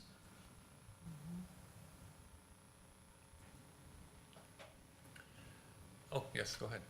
I just want to say that with Sarah sitting here, she's only been here for a couple months. Yeah, or more. yeah, that's kind of And hard. she's doing a great job. You know, we've gone through so many changes in the last year, good and bad. You know, we've done some great things, added housing, added tax dollars. Basically, as I said, we're funding half of this ourselves with new tax dollars to the county. But what we would, and then along with that, going through COVID, we have documentation that every renter except for one did become current through COVID dollars, but then they become lackluster by not paying and then trying to make them pay again. We really struggled. The cornerstone to me is really important because that really serves the lowest income. And what happened there is just through the lack of paying attention, we had 2 apartments that were just completely ruined. And we really don't have the money to put into the cornerstone. If we could get that going and serve those people, we need those 2 apartments fixed. We actually have a tenant living just in the bedroom, because he was homeless and he has nowhere else to live. You know, we work with Mahooby on the cornerstone, but if we could get that one fixed, to me, that would be dollars well received. And then, yes, we need to work on a budget, on collecting money, on budgeting for these repairs. You know, I have lots of documentation. We just put $18,000 into Regency last year. It's not that we're not putting money into them. It's going through COVID, going through changes. Now, you know, we're not gonna have a strong budget until next year. We're not even gonna know exactly what we're gonna collect until we have someone that is doing the property management correctly, and then we can budget for the repairs. But we can't wait another year to fix Cornerstone. We need Cornerstone fixed. Those are the very low income people. You know, I'll check with Mahubby, they just got a ton of money from the state to see if they can do anything else with Cornerstone. And Kathy, how long has it been? Has it been 2 or 3 years? Prior to that, Cornerstone, we couldn't charge rent more than, people were paying $20 a month to live there, Wow. because that's the program that it was under. And so, somebody's paying to make up some of that We- difference. The county paid state? for that. Well, Yeah, it came out of the it levy. came out of the levy dollars. Now we can charge them 30% of their income. Well, these are low income, but Mahooby, pays part of that then. So we are collecting rents on Cornerstone, but it will never be enough to budget for So repairs. Cornerstone was originally built and designed to be subsidized by the county? Yep. And I'll check and get back to this board to see if, the hubby's got money for Cornerstone. Thank you. Where is Cornerstone? Behind Hugo's? Yeah, we visited Regency. Just past the tennis courts. Yeah, just Yeah. past the Oh, tennis courts. Yep. And it seems to me, I mean, that the Housing Trust Fund is gonna have some funding in it in 2024, correct? Yes. Yeah. So it seems to me that to get those that would be a reasonable ask of the Housing Trust Fund too. We better be the first. Yep. I mean, that's what it's for, is for us to find matching dollars, get dollars. Yeah. start using it in our county. And so therefore, some of these things would not be an effect on the county levy. Just- Okay. Thanks, Sarah, you did great. Yes, Wow, very good. 2 months in, guys. Way to go for being thrown in there. Yeah, all right, thank you. Okay, SWCD, Heidi and Don.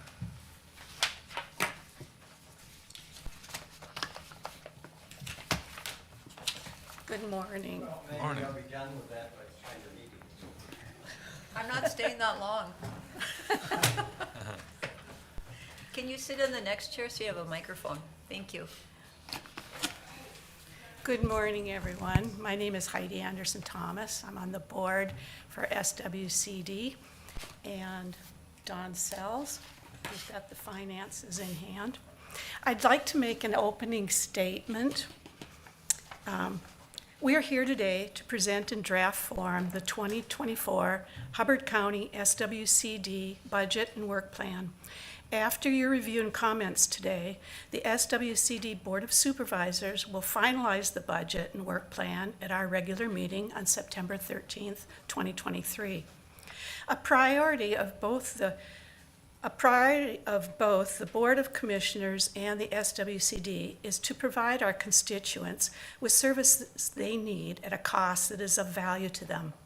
It is a major goal of the SWCD to help the county offset some of the future increases in costs by bringing in federal and state monies, foundation grants, partnerships, shared costs, and matching dollars for beneficial projects within our community, such as culvert replacement, stormwater control, water quality, groundwater testing, tree planting, community gardens, and proposed county park land projects.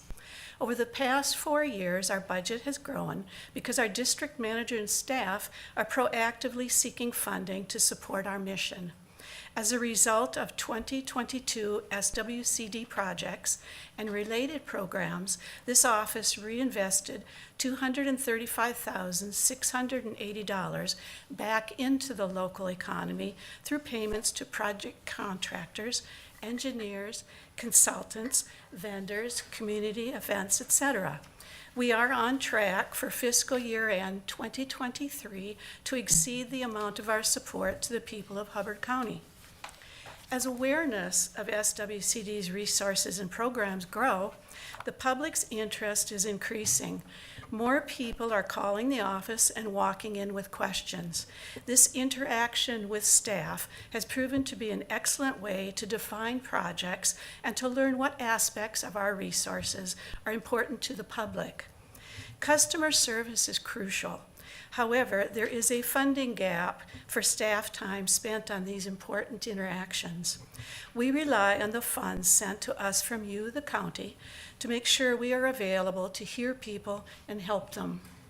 Therefore, the Hubbard SWCD Board of Supervisors and district staff respectfully request that Hubbard County maintain or increase 2024 funding in support of our mission and the services we provide the county and our citizens. Thank you for this opportunity to meet with the Hubbard County Board of Commissioners. Don? You want to give me that polished copy of the last year's work plan? Oh, sure. Yeah. Well, let me begin by saying that we generally like to present our work plan at this meeting. However, we are a little bit behind schedule, and we're hoping that Wednesday we'll have it done and approved by the commissioners. I don't know if you know, but our manager has been ill almost 2 weeks now, and so everything is kind of getting pushed back. Okay,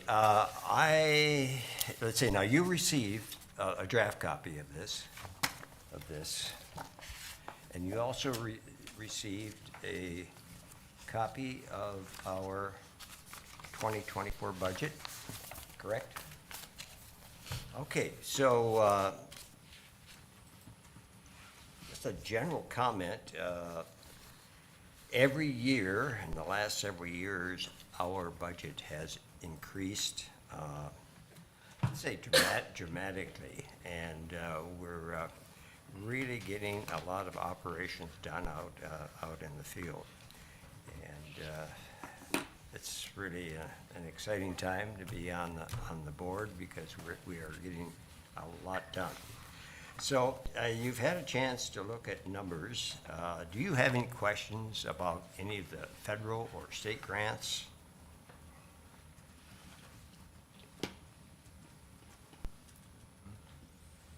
I guess the only question I would have is, do you feel that these would be continuing year after year? Or do you see any of these? that We're would be dropping continuing off? to grow, and by example, there's a note on your copy on the left column, backside, about the LCC MR funds that likely will be available next year. And that's the recommendation made by the Legislative Citizens Committee on Natural Minnesota Resources.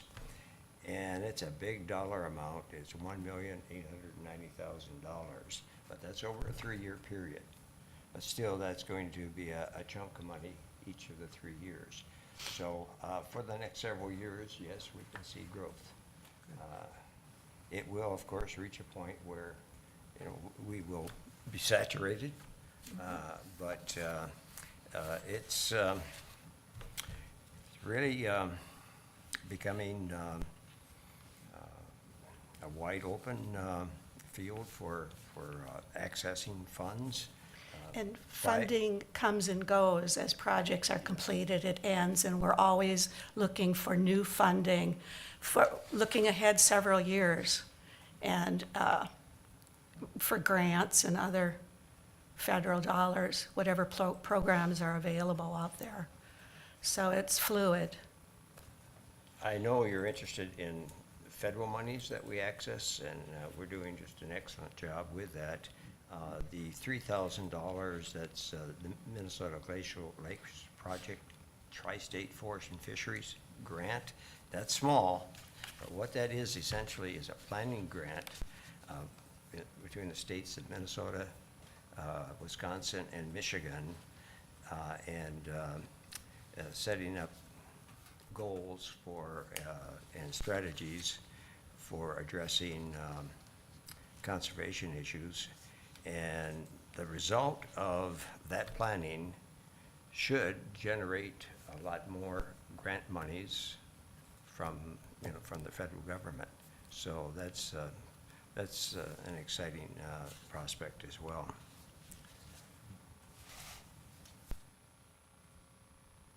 Remind me what that 319, EPA 319 money was? I'm sorry, Tom. What was that 319 money?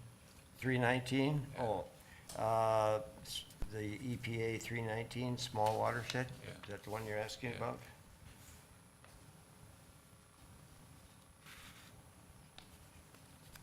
That's 140,000. Yeah, I'm trying to get a picture on that one.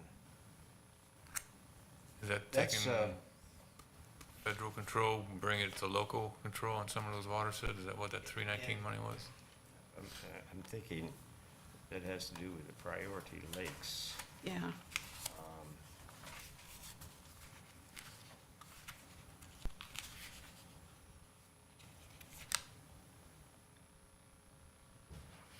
I think that is connected. That is monies for the Steamboat River watershed. Well, and the Capicona. I believe that's included in that. Yeah. That's the first one, the landscape scale restoration, priority lakes.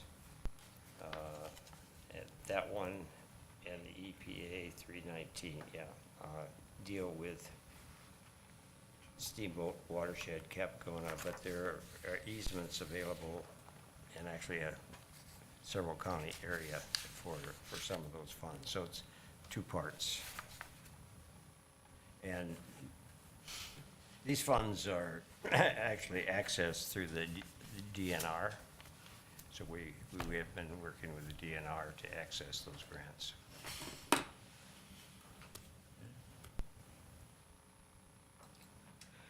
This is a really small dollar amount, but what is the carbon sequestration for $500? You know what that is? I didn't catch it. You're asking about carbon Yeah. sequestration? Yeah, for the $500, do you know what that's for? Oh, I have to find it. It's down towards the end on the Are right-hand column. you talking about Local- income? Local district? Oh, local district, okay. 500. Yeah, it's on page 3 of 27. On the right-hand side, under local/district. I'm not finding it. It's Oh, the okay, last one. under the expense side. Yep, uh-huh. Okay. We can definitely get back with you on. Yeah. We'll We'll check have, with Crystal on that. Crystal, send you an email. Well, I'm just curious, Bill Gates now wants to cut down billions of trees, and so I wonder what $500 here is covering. It's a small amount, and I just don't recall what that is. But we can get back to you. Okay, thanks. Yep. I thought you'd be asking about the big numbers. I know. Well, this just caught my eye because of what's been in the news lately, so. And Crystal intends to keep that local watershed plan in place for now, Well, rather than, right, I don't think we can arbitrarily make a decision on that. I think that's a collaborative thing with the county. So that stays in place even with the fact that we have one watershed, one that's what I was plans wondering going about. on right now. yeah. Yeah. If I can remember, she said something about it, that'll help coordinate it within the county a little bit between the three watersheds. Yeah, there will be, of course, that collaboration between the local water plan and the major W1P plans. Yeah, so. They haven't met for a while. No, and they don't typically meet very often, isn't it, once a year? Yeah. Yeah, to review the plan and to make revisions, yeah. Yeah, once the plan is completed. Okay. Yeah, now you have to rewrite that plan. I don't know if it's 5 years, every 5 years, I think. Yeah.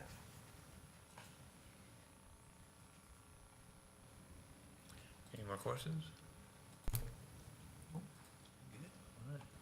Okay, very good. Thank you for your time. And, and of course, you notice the amount that we are asking for you, 36,000. And, Same as last year. We are not asking for more. We realize that budgets are tight, but we do make a lot of good use out of that amount. So, thank you. Thank you very much. See you tomorrow. Yeah, what a meeting. Okay. Okay, back to the agenda, then we got the agenda, there it is, number 115. More to cover there.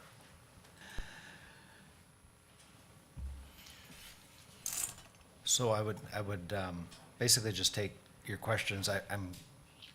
Where did you get that we were 505 short, or, Previous one. oh, an older one? Okay. Yeah, right in one of your front pages. Okay. So this is the current front page of the levy. We'll look back down. And Oh, it shows, okay. it shows Well, three, then, shows 366 to goal. The one we handed out last week needs updating then. Yep. Okay. This one was updated when the packet came out. Oh, then this is the one I got right here. It's the older one. Nope, this Yeah, is the the one one that's on in the the, electronic packet Oh, on the electronic, agenda. oh, okay. Yeah. Okay. There were some changes to staff and benefits. So the two things that I'll show you here and show you why this already balances to, that is, when you look under the general fund, you see the use of fund balance is a negative 301.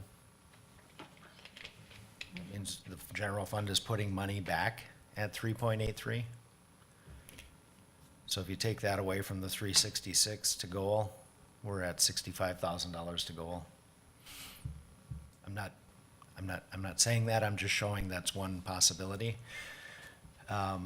Also, when Josh was talking about paying back the debt that he's getting from the board, or from the general fund to do the project this fall, we're not showing that as a receivable back in '01 yet.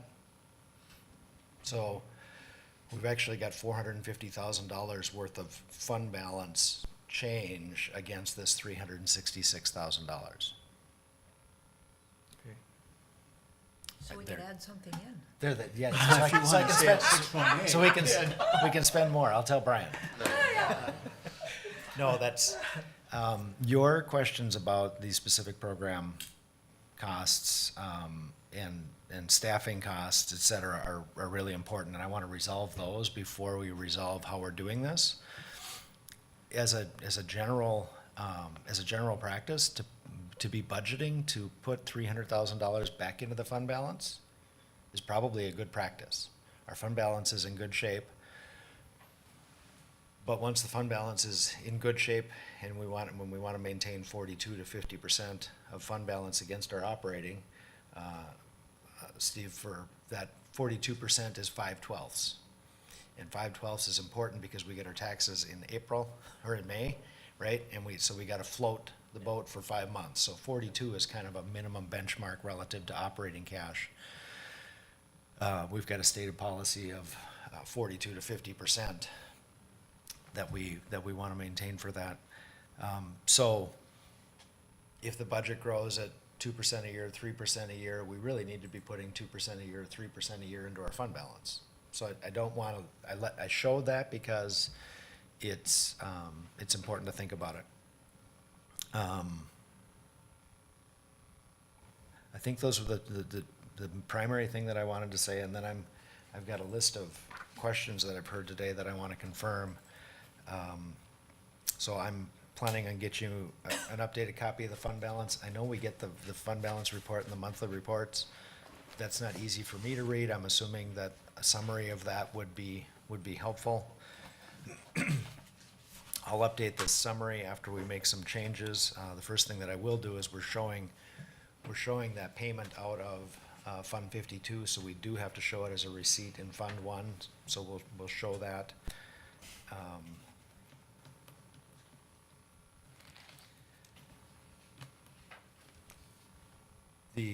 As I mentioned, the wages are budgeted at our current organizational chart and the current staff, and showing their, the 4% increase in January and the step that they're gonna be getting at that. We don't know about the vacancies, right? Sometimes there's some swap in there.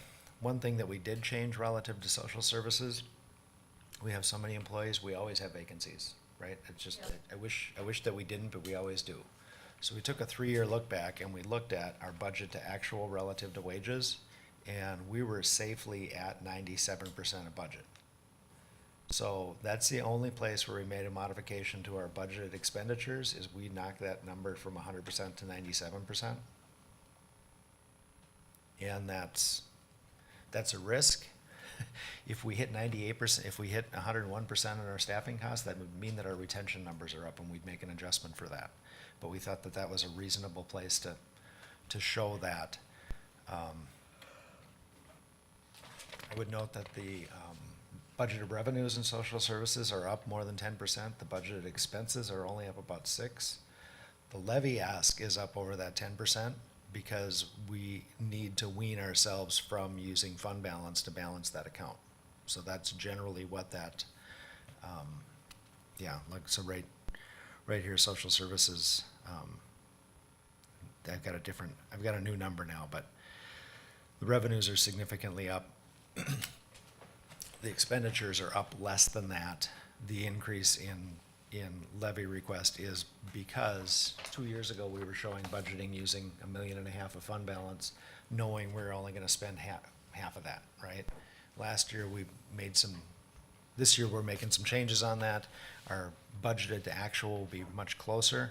Right now, when I'm showing the 569 as use of fund balance, I expect that to be about 80%.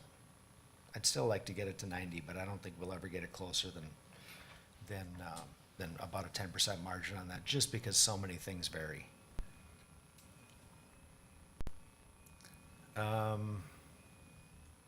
As I mentioned, our overall wage budget is up 9.3%. That includes, so what that includes is the three new proposed positions in social services, the one new proposed position in the attorney's office, and any new position that was added in '23 after the budget was approved. And I'll get you the list of changes, the positions, the FTEs by department, and when those were approved.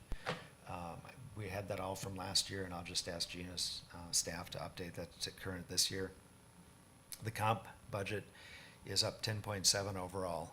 A significant change in the contracts this year is there's an increase in the county contribution to the health insurance, right? We're at 9.5% that we're getting from Medica for our premium increase. We're splitting that change with the employees. So the county share is gonna go up 4.45%. The employee share is gonna go up 4.45%, and then they buy whatever program they wanna do with that. So that's not a surprising number when we look at that. The 9.3% is higher than 7% because it includes some things that aren't in there. It also includes the fact that we are hiring people higher on the wage table because we're bringing in people who are qualified.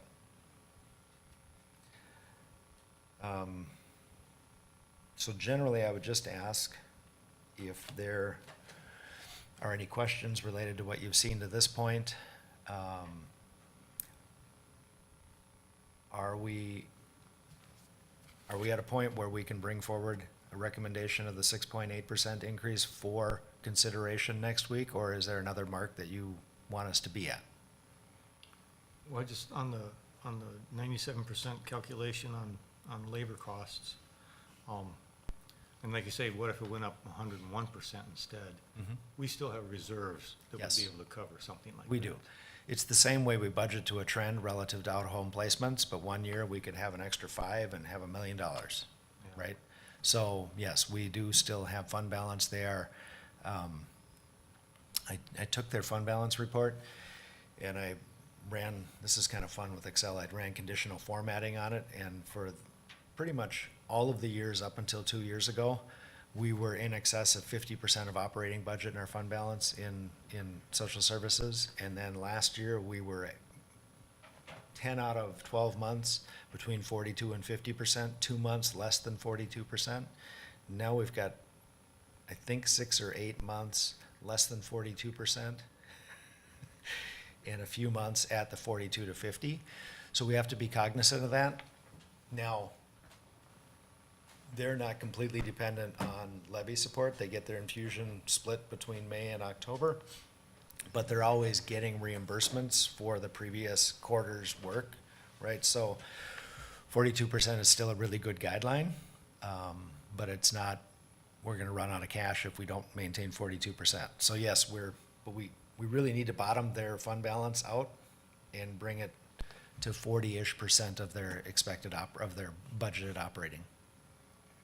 But we do have backup, yep.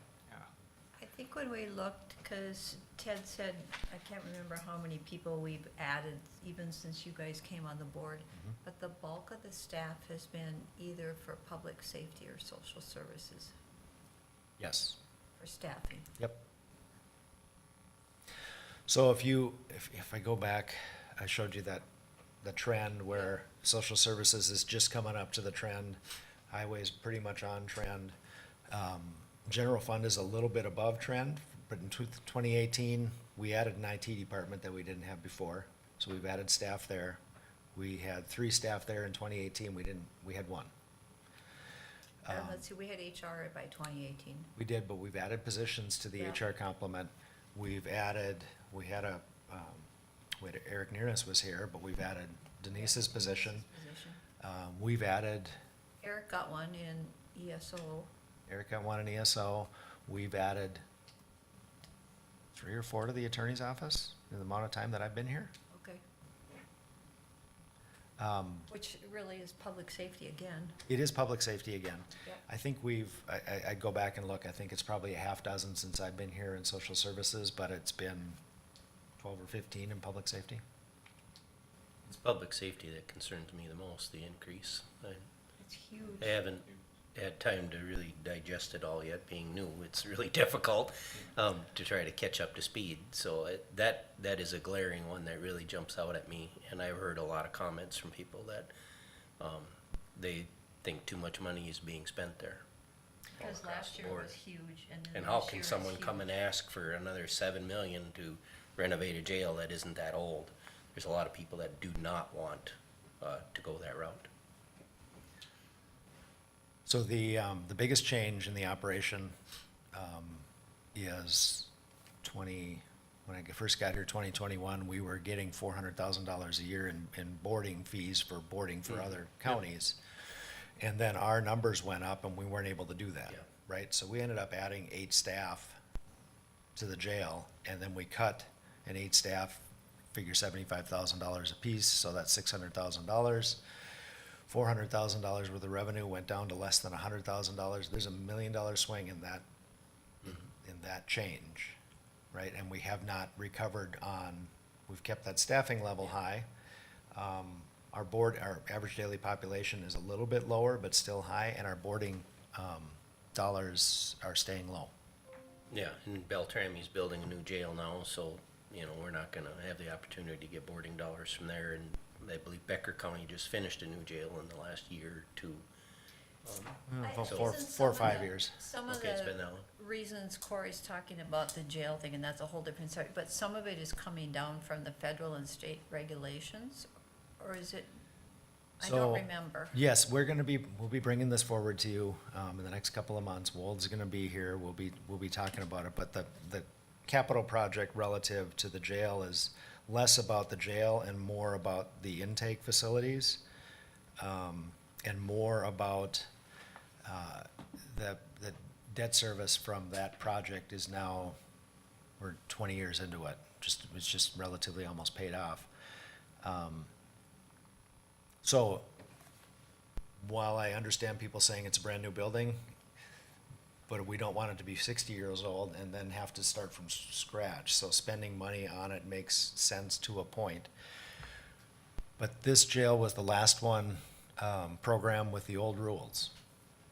And if it would have been done 3 years later, we would have spent more on that project at the time, but it would have had a lot of the features that we're proposing at this point in time. So I know that there's a lot of work to do. I know we have to demonstrate what the actual need for that project is, and you still have to determine that. You're still gonna have to hear from the public. We still have to go through public meetings relative to the issuance of debt if there's an interest in pursuing that. That's why I just kind of throw that over here as something not Related to this. not specifically related to developing the operating budget for 2024, which has a lot to do with how many people it takes to staff the jail at that capacity and what our capacity is for revenue through that facility. And that changed in '21. Steve, I mean Jeff, I wonder if you can arrange with Corey the same tour that the four of us had for Oh, Steve. yeah, that would be helpful. So at least he can Yeah. have some knowledge to explain to his constituents Yeah.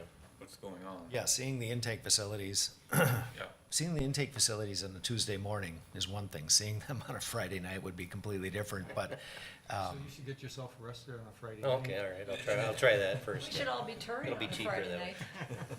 yes, that's a good idea. And if not before, we can do it the next time that Bruce from BKV is gonna be up here, which I believe is gonna be October or November. The timeline relative to that project, if it's gonna happen, would be coordinated with our current debt service schedule. So we put that date out there and we're working back, and we'll be bringing a proposal for design services to you before the end of this year. That's shown in the current operating budget. So you'll have conversation about that and a lot of approvals before we get there, but it's still in the queue as the most pressing project that we have. But anyway, so I've got a list of things that I'm gonna bring to you, get to you in the next week or so. But next week, we have to make a determination of where our starting point is. Again, the 6.8% is a calculation of two things.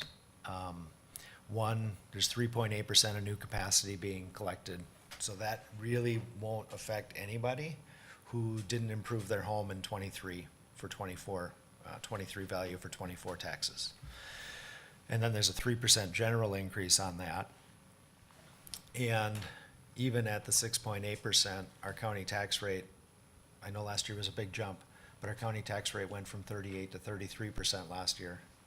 It's not intuitive, but it is true. Now, 33% on $600,000 is still more than 38% on $450,000, so relative to adjustments, especially in the higher valued homes. Even at this, the new tax capacity means that our rate will be going down another 2 points. So 33 to 31, maybe even 30.5, based on these preliminary projections. I expect that we will have tax impacts and some samples. Like, if this were to happen, we passed this preliminary, now we're working through it. In October, if this were to happen next year, the $320,000 typical home, and it's not the 250, it's not the 150. The 320, here's what the tax would be, all other things being equal, right? $500,000, the value on $100,000. We'll show those numbers, we'll come up with a summary of the tax impacts, so you can see those. Matter of fact, I'm relatively interested, I'm gonna go calculate mine right after this meeting. But that's my question to you is, all other things being equal, we can get to that 6.8% with the numbers that we have, not making major adjustments. I'm recommending that to be the place that we start next week, unless you have other direction. 6.8 to me is a top figure. Yeah, For September's preliminary, but I sure would like to see that come down and even more for December. I think it's safe going with the 6.8, Yeah. and then, like you say, working down from there. Yeah, because we're capping it off at 6.8. Right, and I agree, and then we can go to work on managing some of the FTE requests and things, because they can't grow at that clip, we gotta manage that better. Yeah, you've still got 10 weeks of working line items. And then even public safety, what are we gonna approve and ask him to wait on or put into the capital plan or whatever? There's some line items where we can get this down, at least, the line items that I've looked at, 150,000 at least. I have one big picture question though, that was gonna reserve to the last, and that goes with the 1.6 million. Yes. Again, capacity, and 500,000 going to economic development. I was looking on the top list, and there's no projects.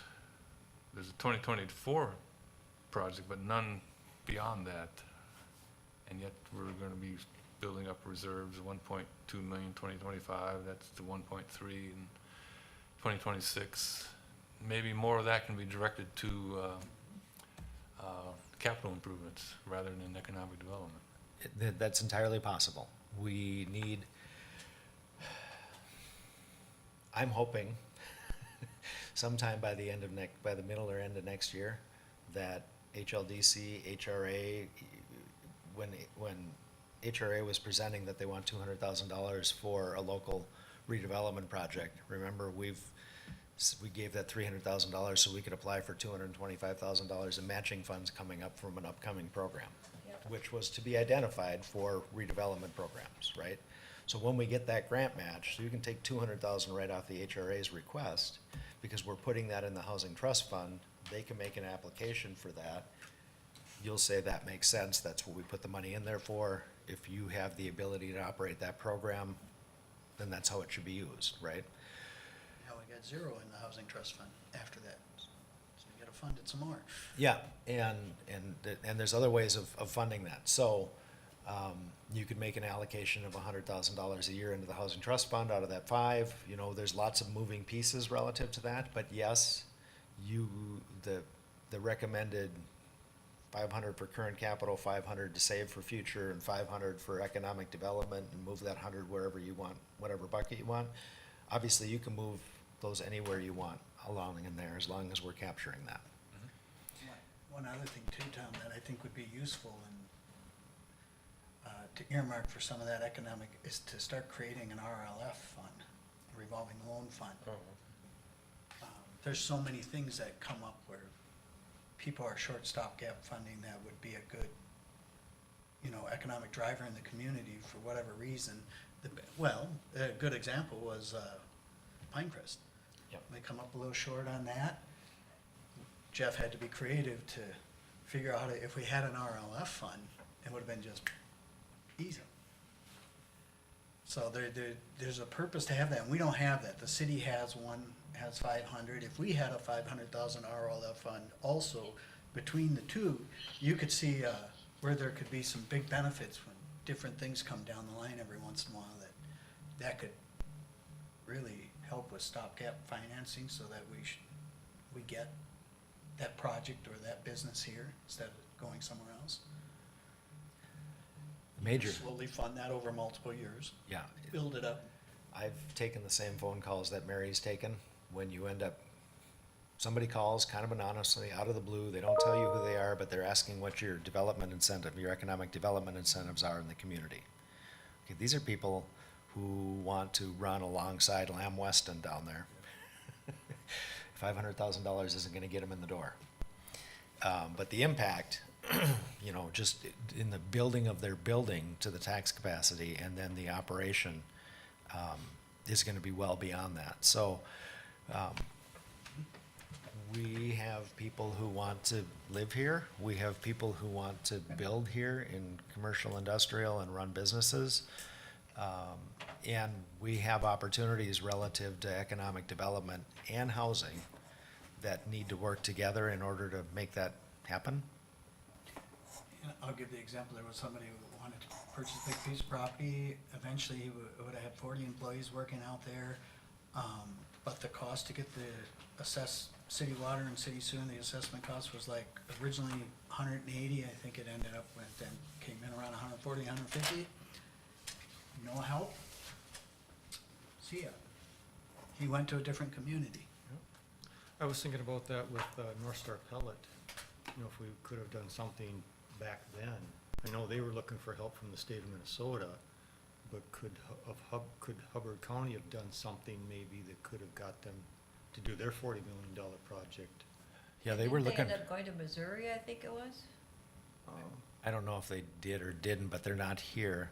They Yeah. were asking for a share of $3.5 million of state grants. Yeah. If we have that capacity or understood that, what kind of impact could that have had?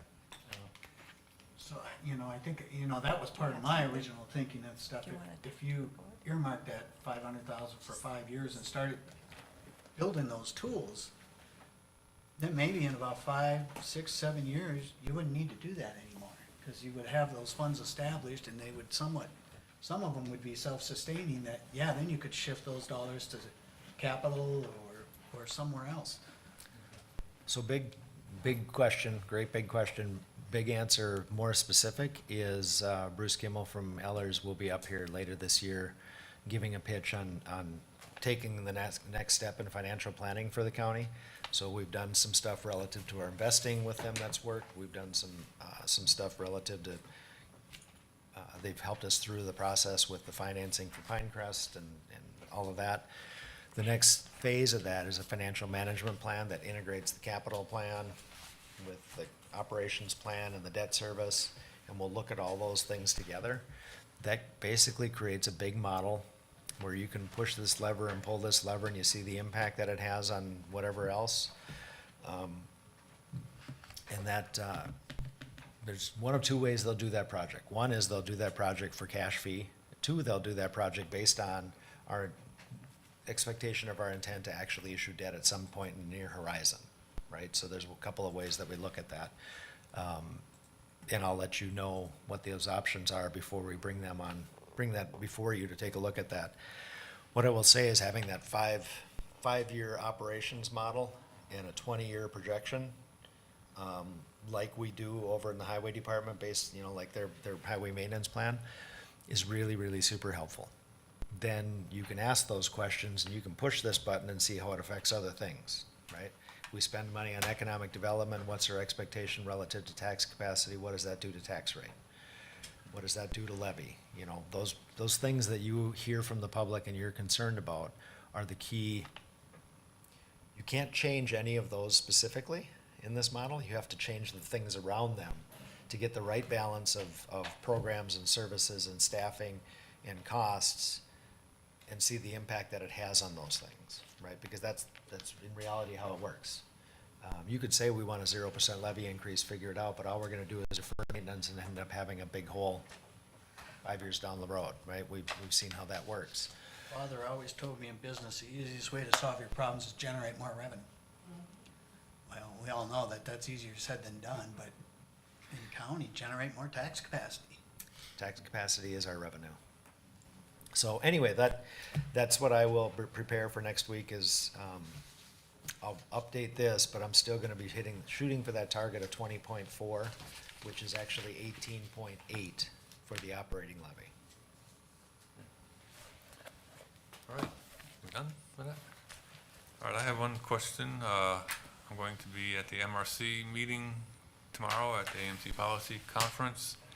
And at the start of their agenda, they're going to be asking for each county for one or two things that are important to them to lobby for the legislature. Any ideas for me to mention? I might be down for that, I'm not sure too. I might come down, but I'll think of something. That's at 2:30 Yeah. tomorrow. Yep. Public safety funding. The Public fact that safety counties funding. are on the hook for county jails without any support from the state is, And then the state sets the rules. and then the for state sets the rules. staffing and so forth. I just throw that out there as one thing. That's, if you wanna talk about the big glaring unfunded, it's that 40, 60, 80, $100 million building that every county has to have. Okay. So this isn't really county, but yet it is. Did anyone read the article by the superintendent from the Stillwater schools that talked about all the unfunded mandates that came down from the state legislature, which equals over $600 per pupil shortage of what the school systems are gonna have to cover? And so, Yeah, well, they got a big increase. The unfunded mandates wiped it all out and then some. yeah, and so I don't know how you bring that around, but that's a concern for the counties. It was a really interesting article. And they had no vote in it, and so even the unfunded mandates the counties have, we don't get a vote. But yet it's up to us to pay for it. Another point from today's conversation would be relative to the incentive money that's out there to spur housing, especially in rural Minnesota. What, Funding for housing. for housing assistance, for housing projects. But part of what you're talking about, Jeff, is we have to have a plan in place, so when that funding is available, we are ready to. Yep. Yep. So that, part of that falls on us, Didn't Sarah say we need at least 176 more units? 197. 197, Okay, yeah. I'll include that Probably, number. probably light. Yeah. Let's say 200. Yeah, Okay. but again, I would argue, you know, hate when you just say units, you know, because it's gotta be the right units. You know, is that apartments, or is that single-family homes? What is the right mix? Because we're over, what, 50% rental rate in this county? We are, Yeah, that's where I'd like to see more You'd private rather have ownership. home ownership. I think we're really struggling with single-family homes and the affordability of it. and so Really? read through the sheets that Kathy gave, the one handout that Sarah gave was from Kathy Henry, and she's talking about assistance to, what's the right term? Down payment assistance program. Read through that, because that would help with lower income people hopefully being able to get into a home. And moderate income people. And moderate income people, and so it's paid back, they don't pay anything for 5 years, but if they stay in the house, then they do pay it back. And that's kind of where I think there's a lot of programs for low and very low income people. And that's where Kathy brought it up at the last HRA meeting. It'd be nice if we could do some more for moderate income people. Yes. Which I think Yes. that down payment assistance would be a good thing. So MMCDC in Detroit Lakes just signed a big contract with the state of Minnesota to administer a down payment assistance program across the state. Really? They've got a lot of money for doing that. So, there's no need for us to reinvent the wheel. The state's Right. already allocated money, the programs are in Right. place. The administrator for the state is 40 miles away, well, 60, or maybe it'll be 40 by the end of the month, I don't know. I don't know when that's gonna get done, but. Trying to think of what the next 2 or 3 years might affect rural counties the worst. You know, one thing that hits me, I mean, if gas prices keep going up the way they are, Yeah. and Minnesota keeps doubling down on the California car mandates, and Oh, yeah. the supply of vehicles is gonna be less and less and less. The mandate to go electric without any infrastructure, it will ruin people. It will absolutely ruin people if Plus, they, by 2035, we're not gonna be able to register a gas car in the state of Minnesota. I think car dealers are suing the state over that right now. Well, I would hope so, because from what I've read, people aren't buying electric around here like they thought, and so there's shorter vehicles that have gas, and they're overextended on vehicles that are electric. and then the other thing to think about is, well, the state of education is kind of in tough shape, but so is healthcare. If the state goes socialized medicine or something like that in the next year or two, if the politics take it there, you know, we have a pretty robust hospital up here with a pretty good payroll and some doctors that do some pretty good stuff. Not sure some of them will stick around if they're told they can only make half of what they're making now, which will decimate rural hospitals. We talked about that very issue last week at Prime West and the impact that that will have, and that's where it'll affect is the rural. Yeah. So, I mean, I sit back and I go, this is absurd, you know, and I go, I can't believe people don't see this. But on some things, I don't think they do. They just keep trudging ahead. And it could be very damaging. That would be one thing to bring up, is the socialized medicine move. Because it's heavy, you know, it's heavily tied to political ideologies, It those is. things, and the direction they're going with their policy that, but if it happens, it's not gonna be pretty. And Denise mentioned solid waste. People will, Yeah, so yeah, you're people right, will start because voting that's- with their shoes. With the even though it's not PFAS. levy dollars, it's huge dollar amounts. Yep. Got a list for tomorrow? Yeah, I got a good list. They only asked for one or two. One or two. Yeah, But the other counties will probably bring a lot of the same yeah, ones. no, this probably will be. Well, and MRC could pay, because I really honestly, when I have those conversations sometimes with some of the metro people, it just goes, They don't even get it doesn't, to them, it's a non-issue. They just think it's, oh, wait, we don't have any problems here, you know, blah, blah, blah. Well, they almost lost the expansion of Mayo because Oh, yeah. of their politics. Yeah, they did. And they had to back off of that. So it'll be interesting to see where socialized medicine goes in relation to Mayo. Yeah. And even stuff like the Uber drivers and that in Minneapolis, where they were gonna pass stuff, and Uber and Lyft talked about backing out of Yeah. the Twin Cities, you know. I You don't can't know what afford the to. answer is, you know, but it isn't going completely socialized. There's gotta be a solution. Well, camera's still rolling and haven't adjourned yet, so we need the motion to adjourn. I'll move to adjourn. Got a second? I'll second. All right.